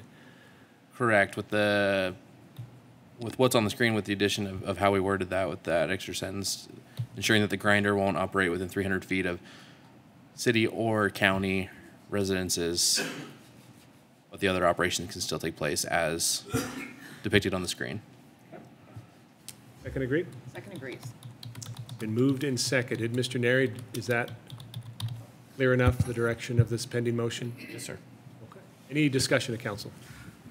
So, Mr. President, to clarify, we're going to vote on something that we haven't even seen, like, I mean, we're looking at it right now, but I just, for clarification, are we going to vote on what we're seeing in front of us right now as something that's for approval? I mean, That's the motion before you. Are these proposed conditions to be the conditions applicable to this project? With perhaps... So, Mr. President, members of the council, Councilmember Burnt, you are voting on the conditions as you've directed. What you're going to look at in 2 weeks is to be sure that what I've captured is what you've directed. I believe I have, but that's what you're voting on. If in 2 weeks you come back and say, oh, that's not what I meant, okay, that's fine. But I'm trying to capture the language as you've done, just to help you with your motion as your discussion. And there's probably some wordsmithing that's needed because it is hard to write on the fly. But what I think the intention was to say is all mechanical equipment, excluding all private or commercial vehicles and operations, power-driven processing equipment and operations on the recycling property shall be located at least 300 feet from abutting residential districts. All shipping and delivery areas and storage and other outdoor activity of the recycling property shall be located at least 300 feet from abutting residential districts within the city of Meridian. So the grinding, the power-driven stuff has to be done there, but there are storage and there is some usage of equipment in the storage area, but it's not the grinding and such. That's what I understood your separation of uses were. Mr. President, why can't we just vote on this in 2 weeks and not, just have 2 weeks to look at it and, just to check it out and make sure all the i's are dotted and all the t's are crossed, and then We are going to vote on it. I just don't understand we have to vote on twice. I think it's sort of silly. Mr. President. Mr. Kavanagh. I agree with Councilmember Burnt. I appreciate the great work of Council Neri encompassing the comments and kind of building this on the fly. And again, perhaps I'm in the minority on this, is that if we're adding an additional condition, I would also support continuing a public hearing to allow the public to comment on that. So I recognize that the public has said, we don't want to keep dealing with this issue, make a decision. But I feel that I can't support, a vote tonight on what's before us between so many stricken lines and blue lines and red lines. It's just not something that I'm supportive of. Mr. Neri, am I allowed to make a substitute motion as chair? Oh, please. Yes, you may. Because I know how much you love substitute motions. I wasn't going to, I just wanted to ask. A substitute motion, if someone were to make one, could be to do, rather than vote on it tonight, the public hearing remains closed, continue it for 2 weeks to bring back these conditions for our review and ultimate deliberation and decision. Sounds like that might capture what Councilman Burnt and Kavanagh are. I think it's a perfect motion with what President Borton just stated. I think it's perfect. Very well said. I want him to make that motion. Did it say so moved? So moved. Second. It's been moved and seconded on a substitute motion. Any discussion on that? Council President Borton. Mr. Kavanagh. Before there's a vote, I just want to make sure there's maybe an appropriate time. There's some further disclosures that I think are important to be made. I don't know if we want to do that before. I'd prefer that we do it before the vote, just to provide greater clarification to the public. Let me pull up my, and I know that the hour is late and many of you folks want to get home. Earlier tonight, in the public testimony, Ms. Britt reminded me of a conversation that we had, looks like on October 4th, in which there were some concerns that were raised, and I thought it was important because I couldn't recall the conversation, thanks to the clerk for my ability to find that information. And I just think it's important for those that are in attendance and those that would come back and watch it for the record, that I just want to address that if the council could give me a couple of minutes. Okay. So on October 4th at 2:46 p.m., I received an email from Kathleen Britt that stated, Chris, and I unfortunately just want to read this verbatim. Chris recommended I contact you directly for information regarding the campaign donation from the Meridios that you referred to during the public hearing so that he can provide the record. Could you identify the date and amount of the contribution and the name it was made so he could provide the correct record? Thank you, ! Kathleen. I responded 6 minutes later at 2:46. Hi, Kathleen. I'm not sure who is Chris and what record you are requesting. All campaign finance forms for all candidates are on the city webpage. At 3 o'clock, Ms. Britt responded, Chris is the city clerk. And then at 3:01 also sent, and so which contribution were you referring to in the hearing? At 3:18, I responded, hi, Kathleen, maybe I'm confused. The city clerk is CJ Coles. Are you referring to the county clerk? His name is Chris Rich. I'm not sure campaign finance forms for the city are housed on the county webpage. I'm happy to help, but want to make sure we're talking about the same thing. My cell phone is 208-695-4536. Feel free to give me a call. I think it's important just to add for the record, because this wasn't initially included, but at 3:20 p.m., I received an email from Chris Johnson, who is our new deputy city clerk, and said, good afternoon, Luke. A resident Kathleen Britt may contact you to inquire about your campaign finance disclosure forms. In response to a public record request, he wrote PRR. We provided her the file we maintain, the declaration of candidacy, treasurer appointment disclosure, etc., for each council member. She has come back today asking about your comment about receiving a contribution from Meridian. We have directed her to contact you for clarification and have advised her, since this is an open application, you cannot discuss off the record. I think I see what you're referring, but since that would involve you interpreting the record, I cannot help her with that. And then he links to my campaign finance form. Then at 3:39, I sent an email to Kathleen that says, "Hi, Kathleen. Looks like we are getting to the bottom of your email. It sounds like you've had a conversation with Deputy Clerk Chris Johnson. It also appears Mr. Johnson provided you with copies of mine and all council members' campaign finance forms. Please see the email from Mr. Johnson where he," and I write this in parentheses, I've bolded for clarification in parentheses, "indicated he informed you that because this is tied to an open application, I'm prohibited from speaking about this off the record. While I disagree and feel my comments about campaign finance are separate and something I'm willing to speak about, I do feel obligated to follow the direction from the clerk and legal staff. In an effort to be transparent, I'm forwarding this email to the clerk along with the emails from today. I'll also ask for the opportunity to address this on the record if applicable. I know I forwarded my cell, and as soon as possible, I'd be happy to chat and answer any questions or concerns you have. Best, Luke." So just a couple things I just wanted to shine on. One, I owe Ms. Britt an apology because I confused you with another citizen that had contacted me, so my apologies for that. But two, I think it also shines a light that the information that we received, we responded in kind, and I think it sounds like Ms. Britt heard from numerous people that because this is an open application, we can't speak. There's an additional piece that I think is important to add to the record, and that is that at 3:44 p.m., I sent an email to our city clerk, CJ Coles, and I CC'd Ms. Britt on that, and it states, "Hi, CJ. Below is an email between myself and Kathleen Britt, CC'd on this email. It sounds like Chris Johnson had some communication with Kathleen in which he shared that I can't speak about the Timber Creek application because it's still an open application. I think in light of this, it's important to include that email within the record as well. Tonight, because I was having problems with my computer, I asked Mr. Coles if he was able to pull that record up. It was at that time that we learned that for whatever reason, that wasn't added to the public record, which is also the reason why I'm reading that all tonight, to make sure that it is added to the record. Again, Mr. Coles was out sick that day, which is why Ms. Britt dealt with our deputy clerk, and very well is the reason why it wasn't added to the record. So again, my apologies for taking a little bit of liberties, but I thought, again, in light of the concerns that we hear from our public about transparency, specifically related to this, I wanted to go over and above and make sure every element of that was covered in the record in every way possible.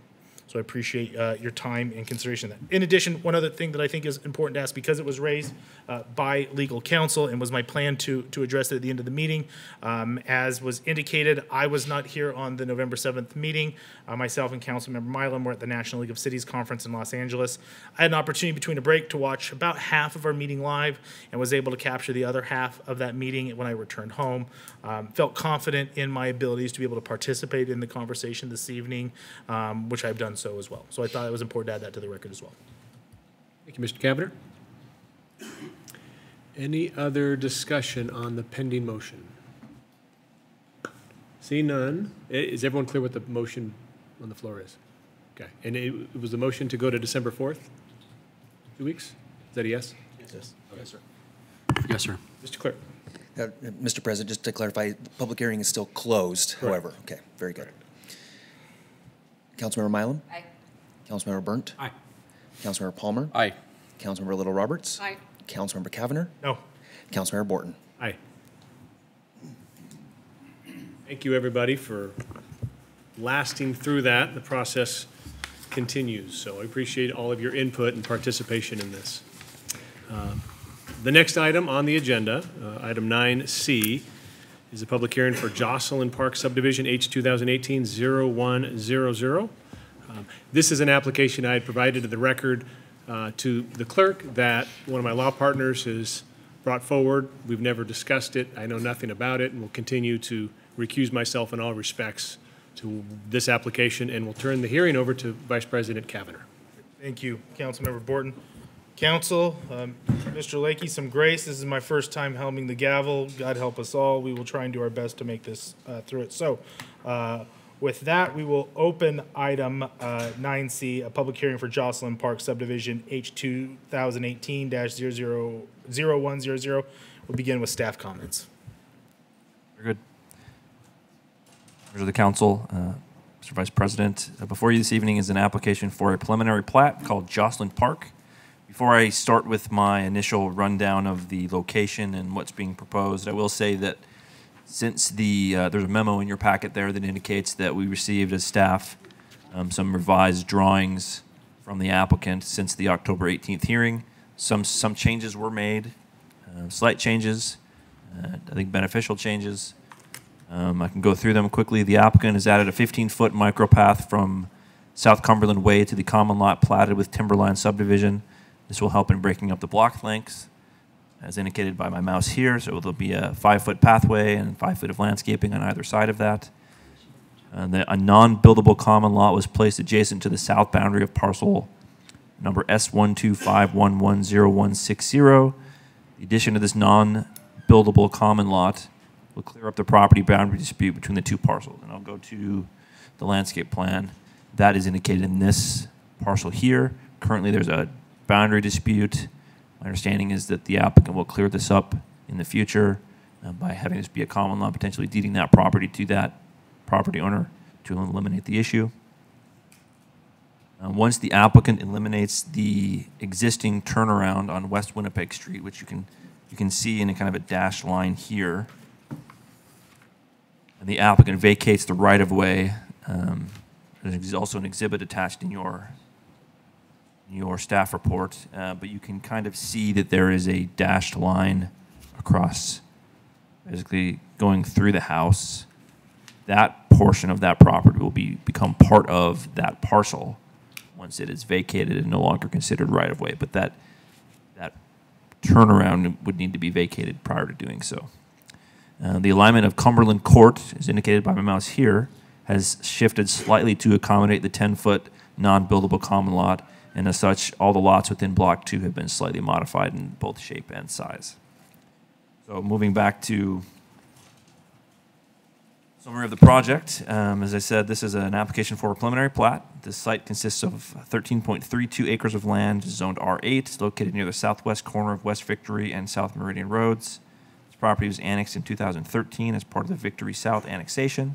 The comprehensive plan's future land use map designation is medium-density residential. The applicant is proposing to develop the site with 23 single-family residential lots. Your hearing outline says 2, but with the addition of the pathway lot would be 3 common lots.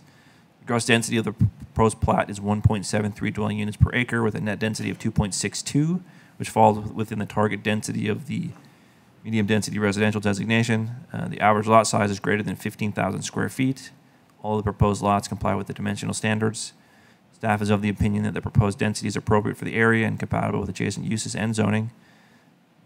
All adjacent residential uses are zoned RUT in Ada County, R8 and R4, and the proposed zone would be consistent not only with all the surrounding neighborhoods, but also with the comprehensive plan. You can see the access is proposed for this site via one access to West Winnipeg Street to the east, which is as indicated by my mouse here on this south portion of the property. And one to the west is West Cumberland Drive. The applicant is also proposing one additional stub street to the parcel to the northeast for future connectivity and to limit direct access to West Victory Road, which is indicated here with a turnaround. Sidewalks are required along all public streets. The applicant proposes to construct 5-foot wide attached sidewalk along internal streets and a 5-foot detached sidewalk along the entire frontage of West Victory Road. Any existing and proposed fencing for the development shall be included in either a site plan or landscape plan and shall comply with the standards of the UDC. A minimum of 10% qualified open space is required to be provided for the development. Based on the area of the development, which is 13.32 acres, a minimum of 1.33 acres of qualified open space is required. The applicant has proposed 19.9% open space for the development, or 2.65 acres, also noting that with the addition of that common pathway lot, that open space increases slightly. All developments consisting of 5 or more acres are required to provide a minimum of 1 site amenity. 1 additional amenity is required for each additional 20 acres. Based on the size, a minimum of 1 qualified open space is required to be provided. The applicant proposes to provide a tot lot and a gazebo as amenities for the subdivision. In the staff report, we asked that the applicant provide more specific details of the proposed amenity. These are the conceptual elevations, and this is the detailed amenity as is requested. Commission did recommend approval.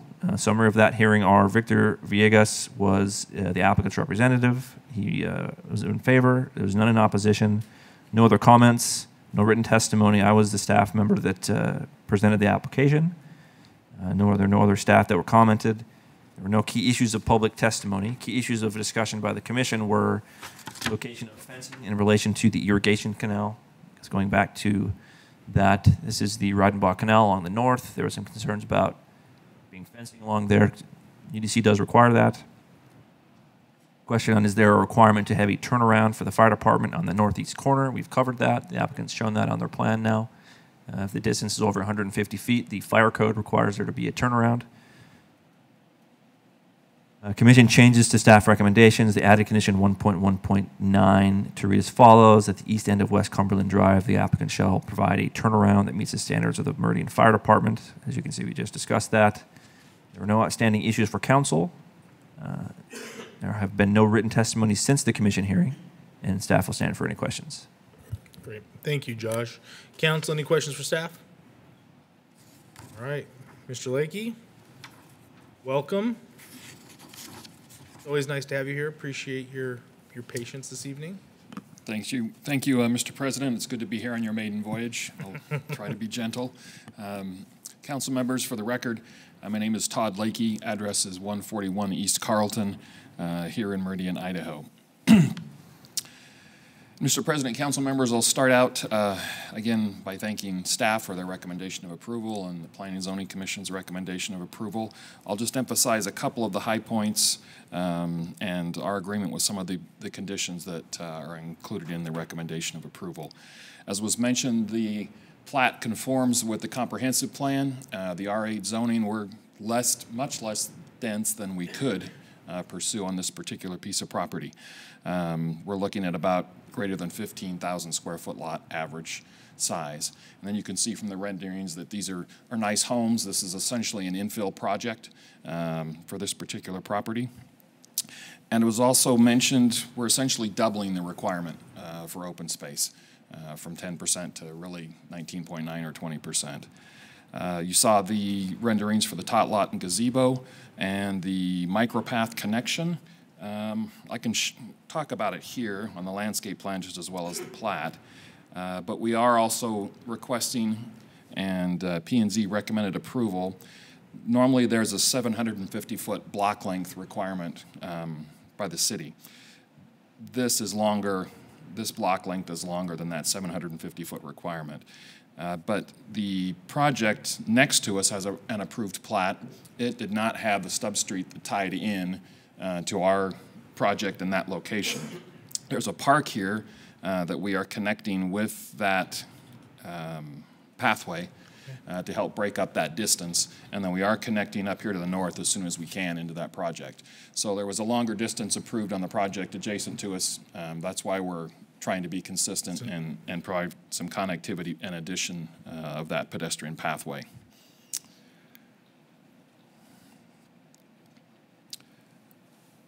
We also will provide the required fencing. They mentioned, Josh mentioned that here along the Reidenbach Canal, which flows through the north portion of the property, just south there of Victory.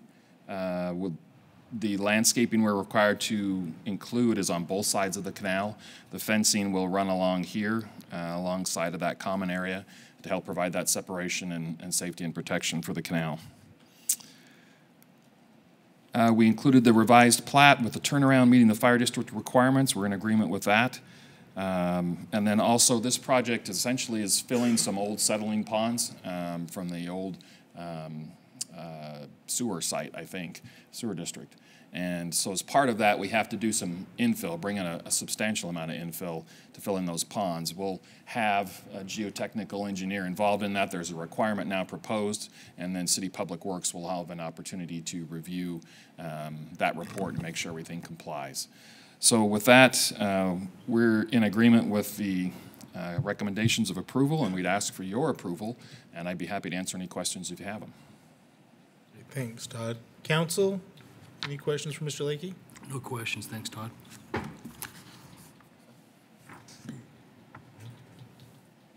Great, no questions. Oh, I thought he said a question. Okay, Oh, no no. questions? All right. No questions. Thank you.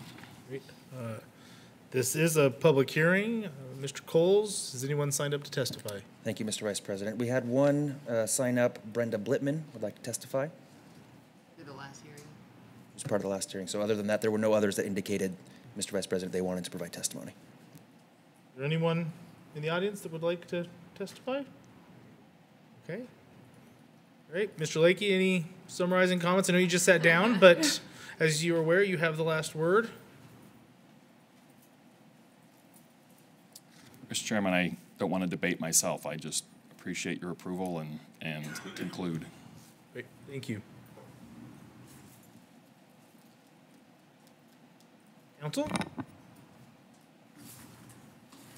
Mr. Vice President. Oh, thank you. Councilmember Milam. I move we close the public hearing on item 9C. Second. Motion and a second. Any discussion? Mr. Clerk? Oh, we're not going to do a roll call.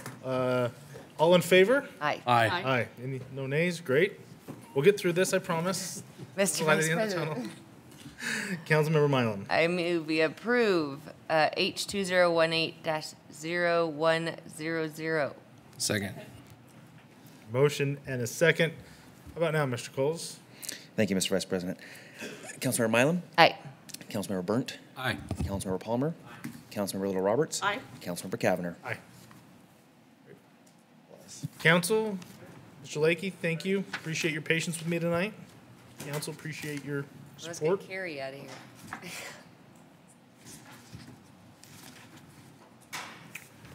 Mr. Borton, we've completed item 9C. I'll be turning the gavel back over to you for 9D. Thank you, sir.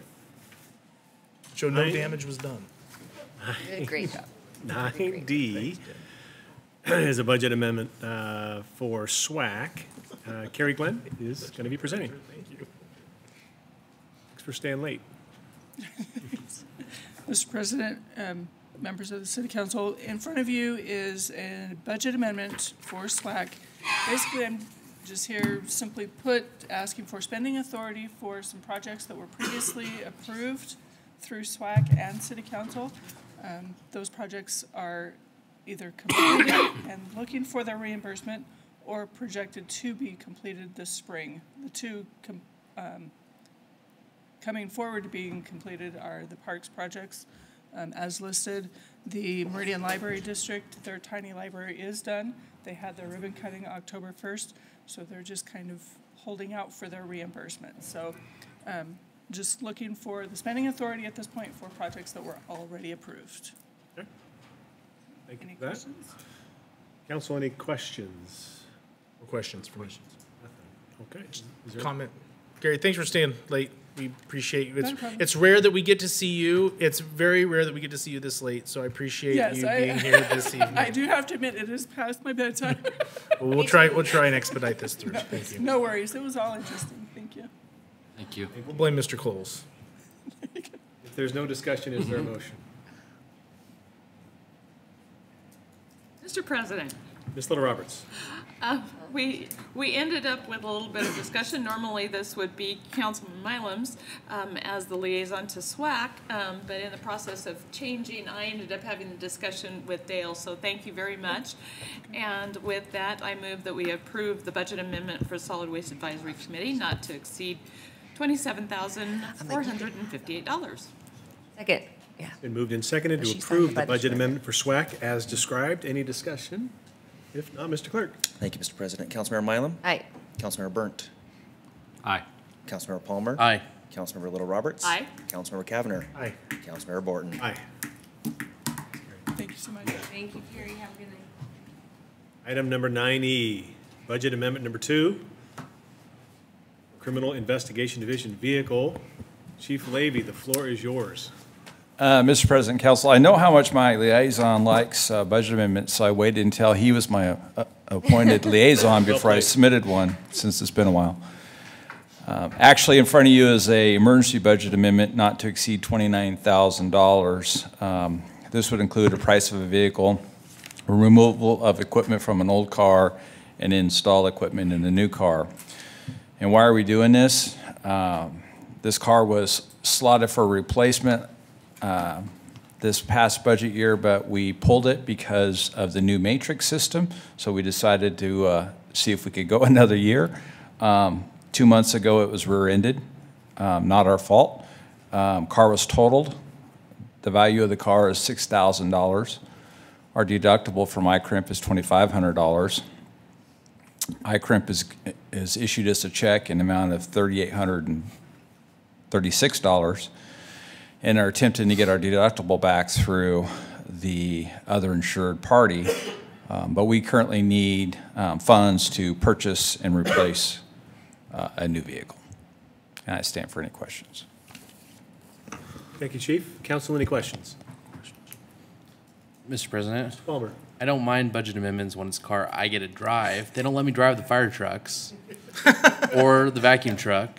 So you drive this car? Those are good reasons. No, I'm just I would kidding. hope they would. I only get to drive the bumper car out there, but I move we approve the budget amendment for the Criminal Investigation Division vehicle replacement not to exceed $29,000. Second. It's been moved and seconded to approve item 9E. Is there any discussion? Mr. Clerk? Thank you, Mr. President. Councilmember Mylum? Aye. Councilmember Burnt? Aye. Councilmember Palmer? Aye. Councilmember Little Roberts? Aye. Councilmember Cavanagh? Aye. Councilmember Borton? Aye. Thank you, Chief. Mr. President. Mr. Palmer? And if anybody hasn't had the chance, I would encourage you to talk one of them into letting you go do the pit maneuver. Councilmember Palmer's at law enforcement fantasy camp. It was awesome. Only if he supplies the cars. I'm going to move on before this gets sideways. A little rummy. It's after Item 10. 10A is a department report by ours, City Clerk. Thank you, Mr. President. Just a brief update this evening. All of you have in your packet this evening a letter from the Idaho State Police Department informing the city that the federal background check will be increasing $1.25 per application starting January 1st. We perform background checks on 4 of our applications, our application types, and we send them to ISP to complete. ISP does a portion, and then also there's a federal background check that the FBI completes. That is the price that is increasing the $1.25 fee. It's a pass-through fee. We collect that, and then every month we remit a check to ISP to pay for those services. So it's going up regardless. So there's a couple of options in front of the council. The city can absorb that cost, or we can approve that increased fee because it's going to go up regardless. The FBI is increasing January 1. So really before you this evening is I just have a kind of a thumbs up, thumbs down question if whether or not to proceed forward with the public hearing process to ask the public whether or not we should increase that fee or not. So I'm just bringing that before you to let you know FBI is increasing $1.25 per application starting January 1. It's a pass-through fee that we collect and remit every month to ISP to pay for those services and kind of get a sense of the council, thumbs up, thumbs down, whether or not to continue that process and get a formal vote in December. So I stand for any questions. Thank you, Mr. Coles. Council, any questions on that? President Borton? Mr. Cavanagh? Thumbs up on my end, but maybe just some advice as well is to maybe reach out to some of our customers that have relied on this over the past couple of years. This might not be something that's on their radar, and just making sure that they're aware and giving them the opportunity to come in for a public hearing if they feel it's warranted, or the opportunity is to contact council for information for the record.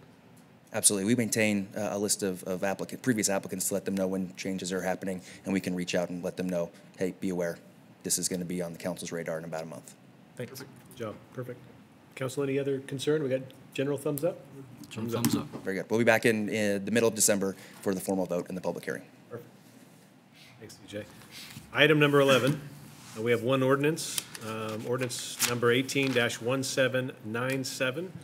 Mr. Clerk, if you'd read this ordinance by title. Thank you, Mr. President. City of Meridian Ordinance Number 18-1797, and Ordinance File H 2018-0074, White Cliff Estates Subdivision, for annexation of a parcel of land being the northeast quarter of the northwest quarter of Section 36, Township 4 North, Range 1 West, Boise Meridian, Ada County, Idaho, as described in Attachment A, and annexing certain lands and territory situated in Ada County, Idaho, and adjacent and contiguous to the corporate limits of the City of Meridian as requested by the City of Meridian, establishing and determining the land use zoning classification of 40.60 acres of land from RUT to R4 medium low density residential zoning district in the Meridian City Code, providing that copies of this ordinance shall be filed with the Ada County Assessor, the Ada County Recorder, and the Idaho State Tax Commission as required by law, and providing for a summary of the ordinance, and providing for a waiver of the reading rules, and providing an effective date.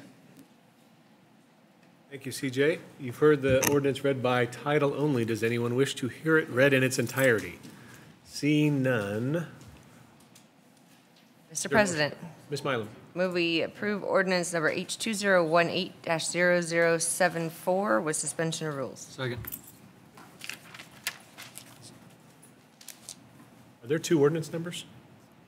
Did I read it wrong? No, you read it right, but I see ordinance 81797 and then. Oh, yeah, the number, yeah, you're right. Which one's right? The first one is right, so you had the wrong number. Ordinance number 18-1797. Is that correct? 1797. Okay, thanks. Project number, yeah, was. Oh, the second number is the file number of the project. The first number is the actual ordinance number. Okay, Thank you, Mr. President. Been moved and seconded to approve ordinance 18-1797. Any discussion? If none, Mr. Clerk. Thank you, Mr. President. Councilmember Mylum? Aye. Councilmember Burnt? Aye. Councilmember Palmer? Aye. Councilmember Little Roberts? Aye. Councilmember Cavanagh? Aye. Councilmember Borton? Aye. Thank you. Item number 12, future meeting topics. We have a couple of them. Mr. Cavanagh, maybe others had a comment about having some code enforcement 101, and I think on the 27th, Chief, we're going to have that presentation. Mr. President, the PowerPoint presentation is all ready, so I'm hoping we can still have it. Yes, we're ready to go. Yes, perfect. Kind of walk through and educate us. I have seen it. I was impressed, so I think it's what you were asking for. Perfect. Thank you, Chief. We have the next meeting, we have kind of the continued benefits committee discussion. So there's a whole lot of heavy lifting with that data and decisions. So kind of a heads up, that'll probably be a meaty discussion. But any other future meeting topics? Mr. Borton. Mr. Cavanagh. Sorry, Dean. A couple, if you will, just to put on everyone's radar, if it hasn't been discussed already. December 25th is a Tuesday. We are not going to be having a meeting that day, nor the day after, so we will be canceling our meeting for that week. However, just to put on your calendar, we will be meeting on January 2nd, which is the day after New Year's Day. Assuming that we all are able to be here, but if not, let's please make sure we're communicating that to the clerk so we can make sure that we don't have any quorum issues. In addition, Council President Borton, I have a couple other topics that I'd like to be considered for future meeting topics, preferably by the end of the year. Number one, it's been a while since we've heard from Lime, and I know that they've been working with staff, so perhaps a dual presentation from Lime and staff as to where we are in that process, and any feedback for council would be ideal. Ideally before the end of the year to get a update as to City Hall movement in the mayor's office, movement towards implementing a government accountability officer. And then also before the end of the year, I've asked for this once before and recognized there's been a lot of moving parts, but a presentation or a discussion amongst council about who will be representing council when they speak for the city. We had an issue, I think, tied to Lime where a city employee spoke on behalf of the council before really speaking to us. We had some similar issues last year at the legislature, just so that we're all on the same page and that council can be included into those discussions before someone's speaking on behalf of the city. Recognizing that's a lot, and we have only a few short meetings, but I just wanted to make sure that those are on the agenda-setting calendar, so hopefully we can have those addressed before the end of the year. Got it. Anything else? Not, then, Mr. Hood. Thank you, Mr. President. Just so you all know, I slipped, while you're in executive session, the My Meridian Vision document in front of you all. If you want another copy or two to hand out, I do have a few extras. But this is the document that Brian McClure spoke to you on 3-4 weeks ago. So it is on the website as well, but now you have a hard copy. But again, let me know if you want any more. Thank you, Caleb. Thanks, Caleb. And the steering committee meets second week of December. December 15th, I believe, is it? Mr. Burns all over it. I'm there, 100%, entire time. Okay, is there a motion to adjourn? So moved. Been moved and seconded, sort of, to adjourn? All those in favor say aye. Aye. Aye. We are adjourned.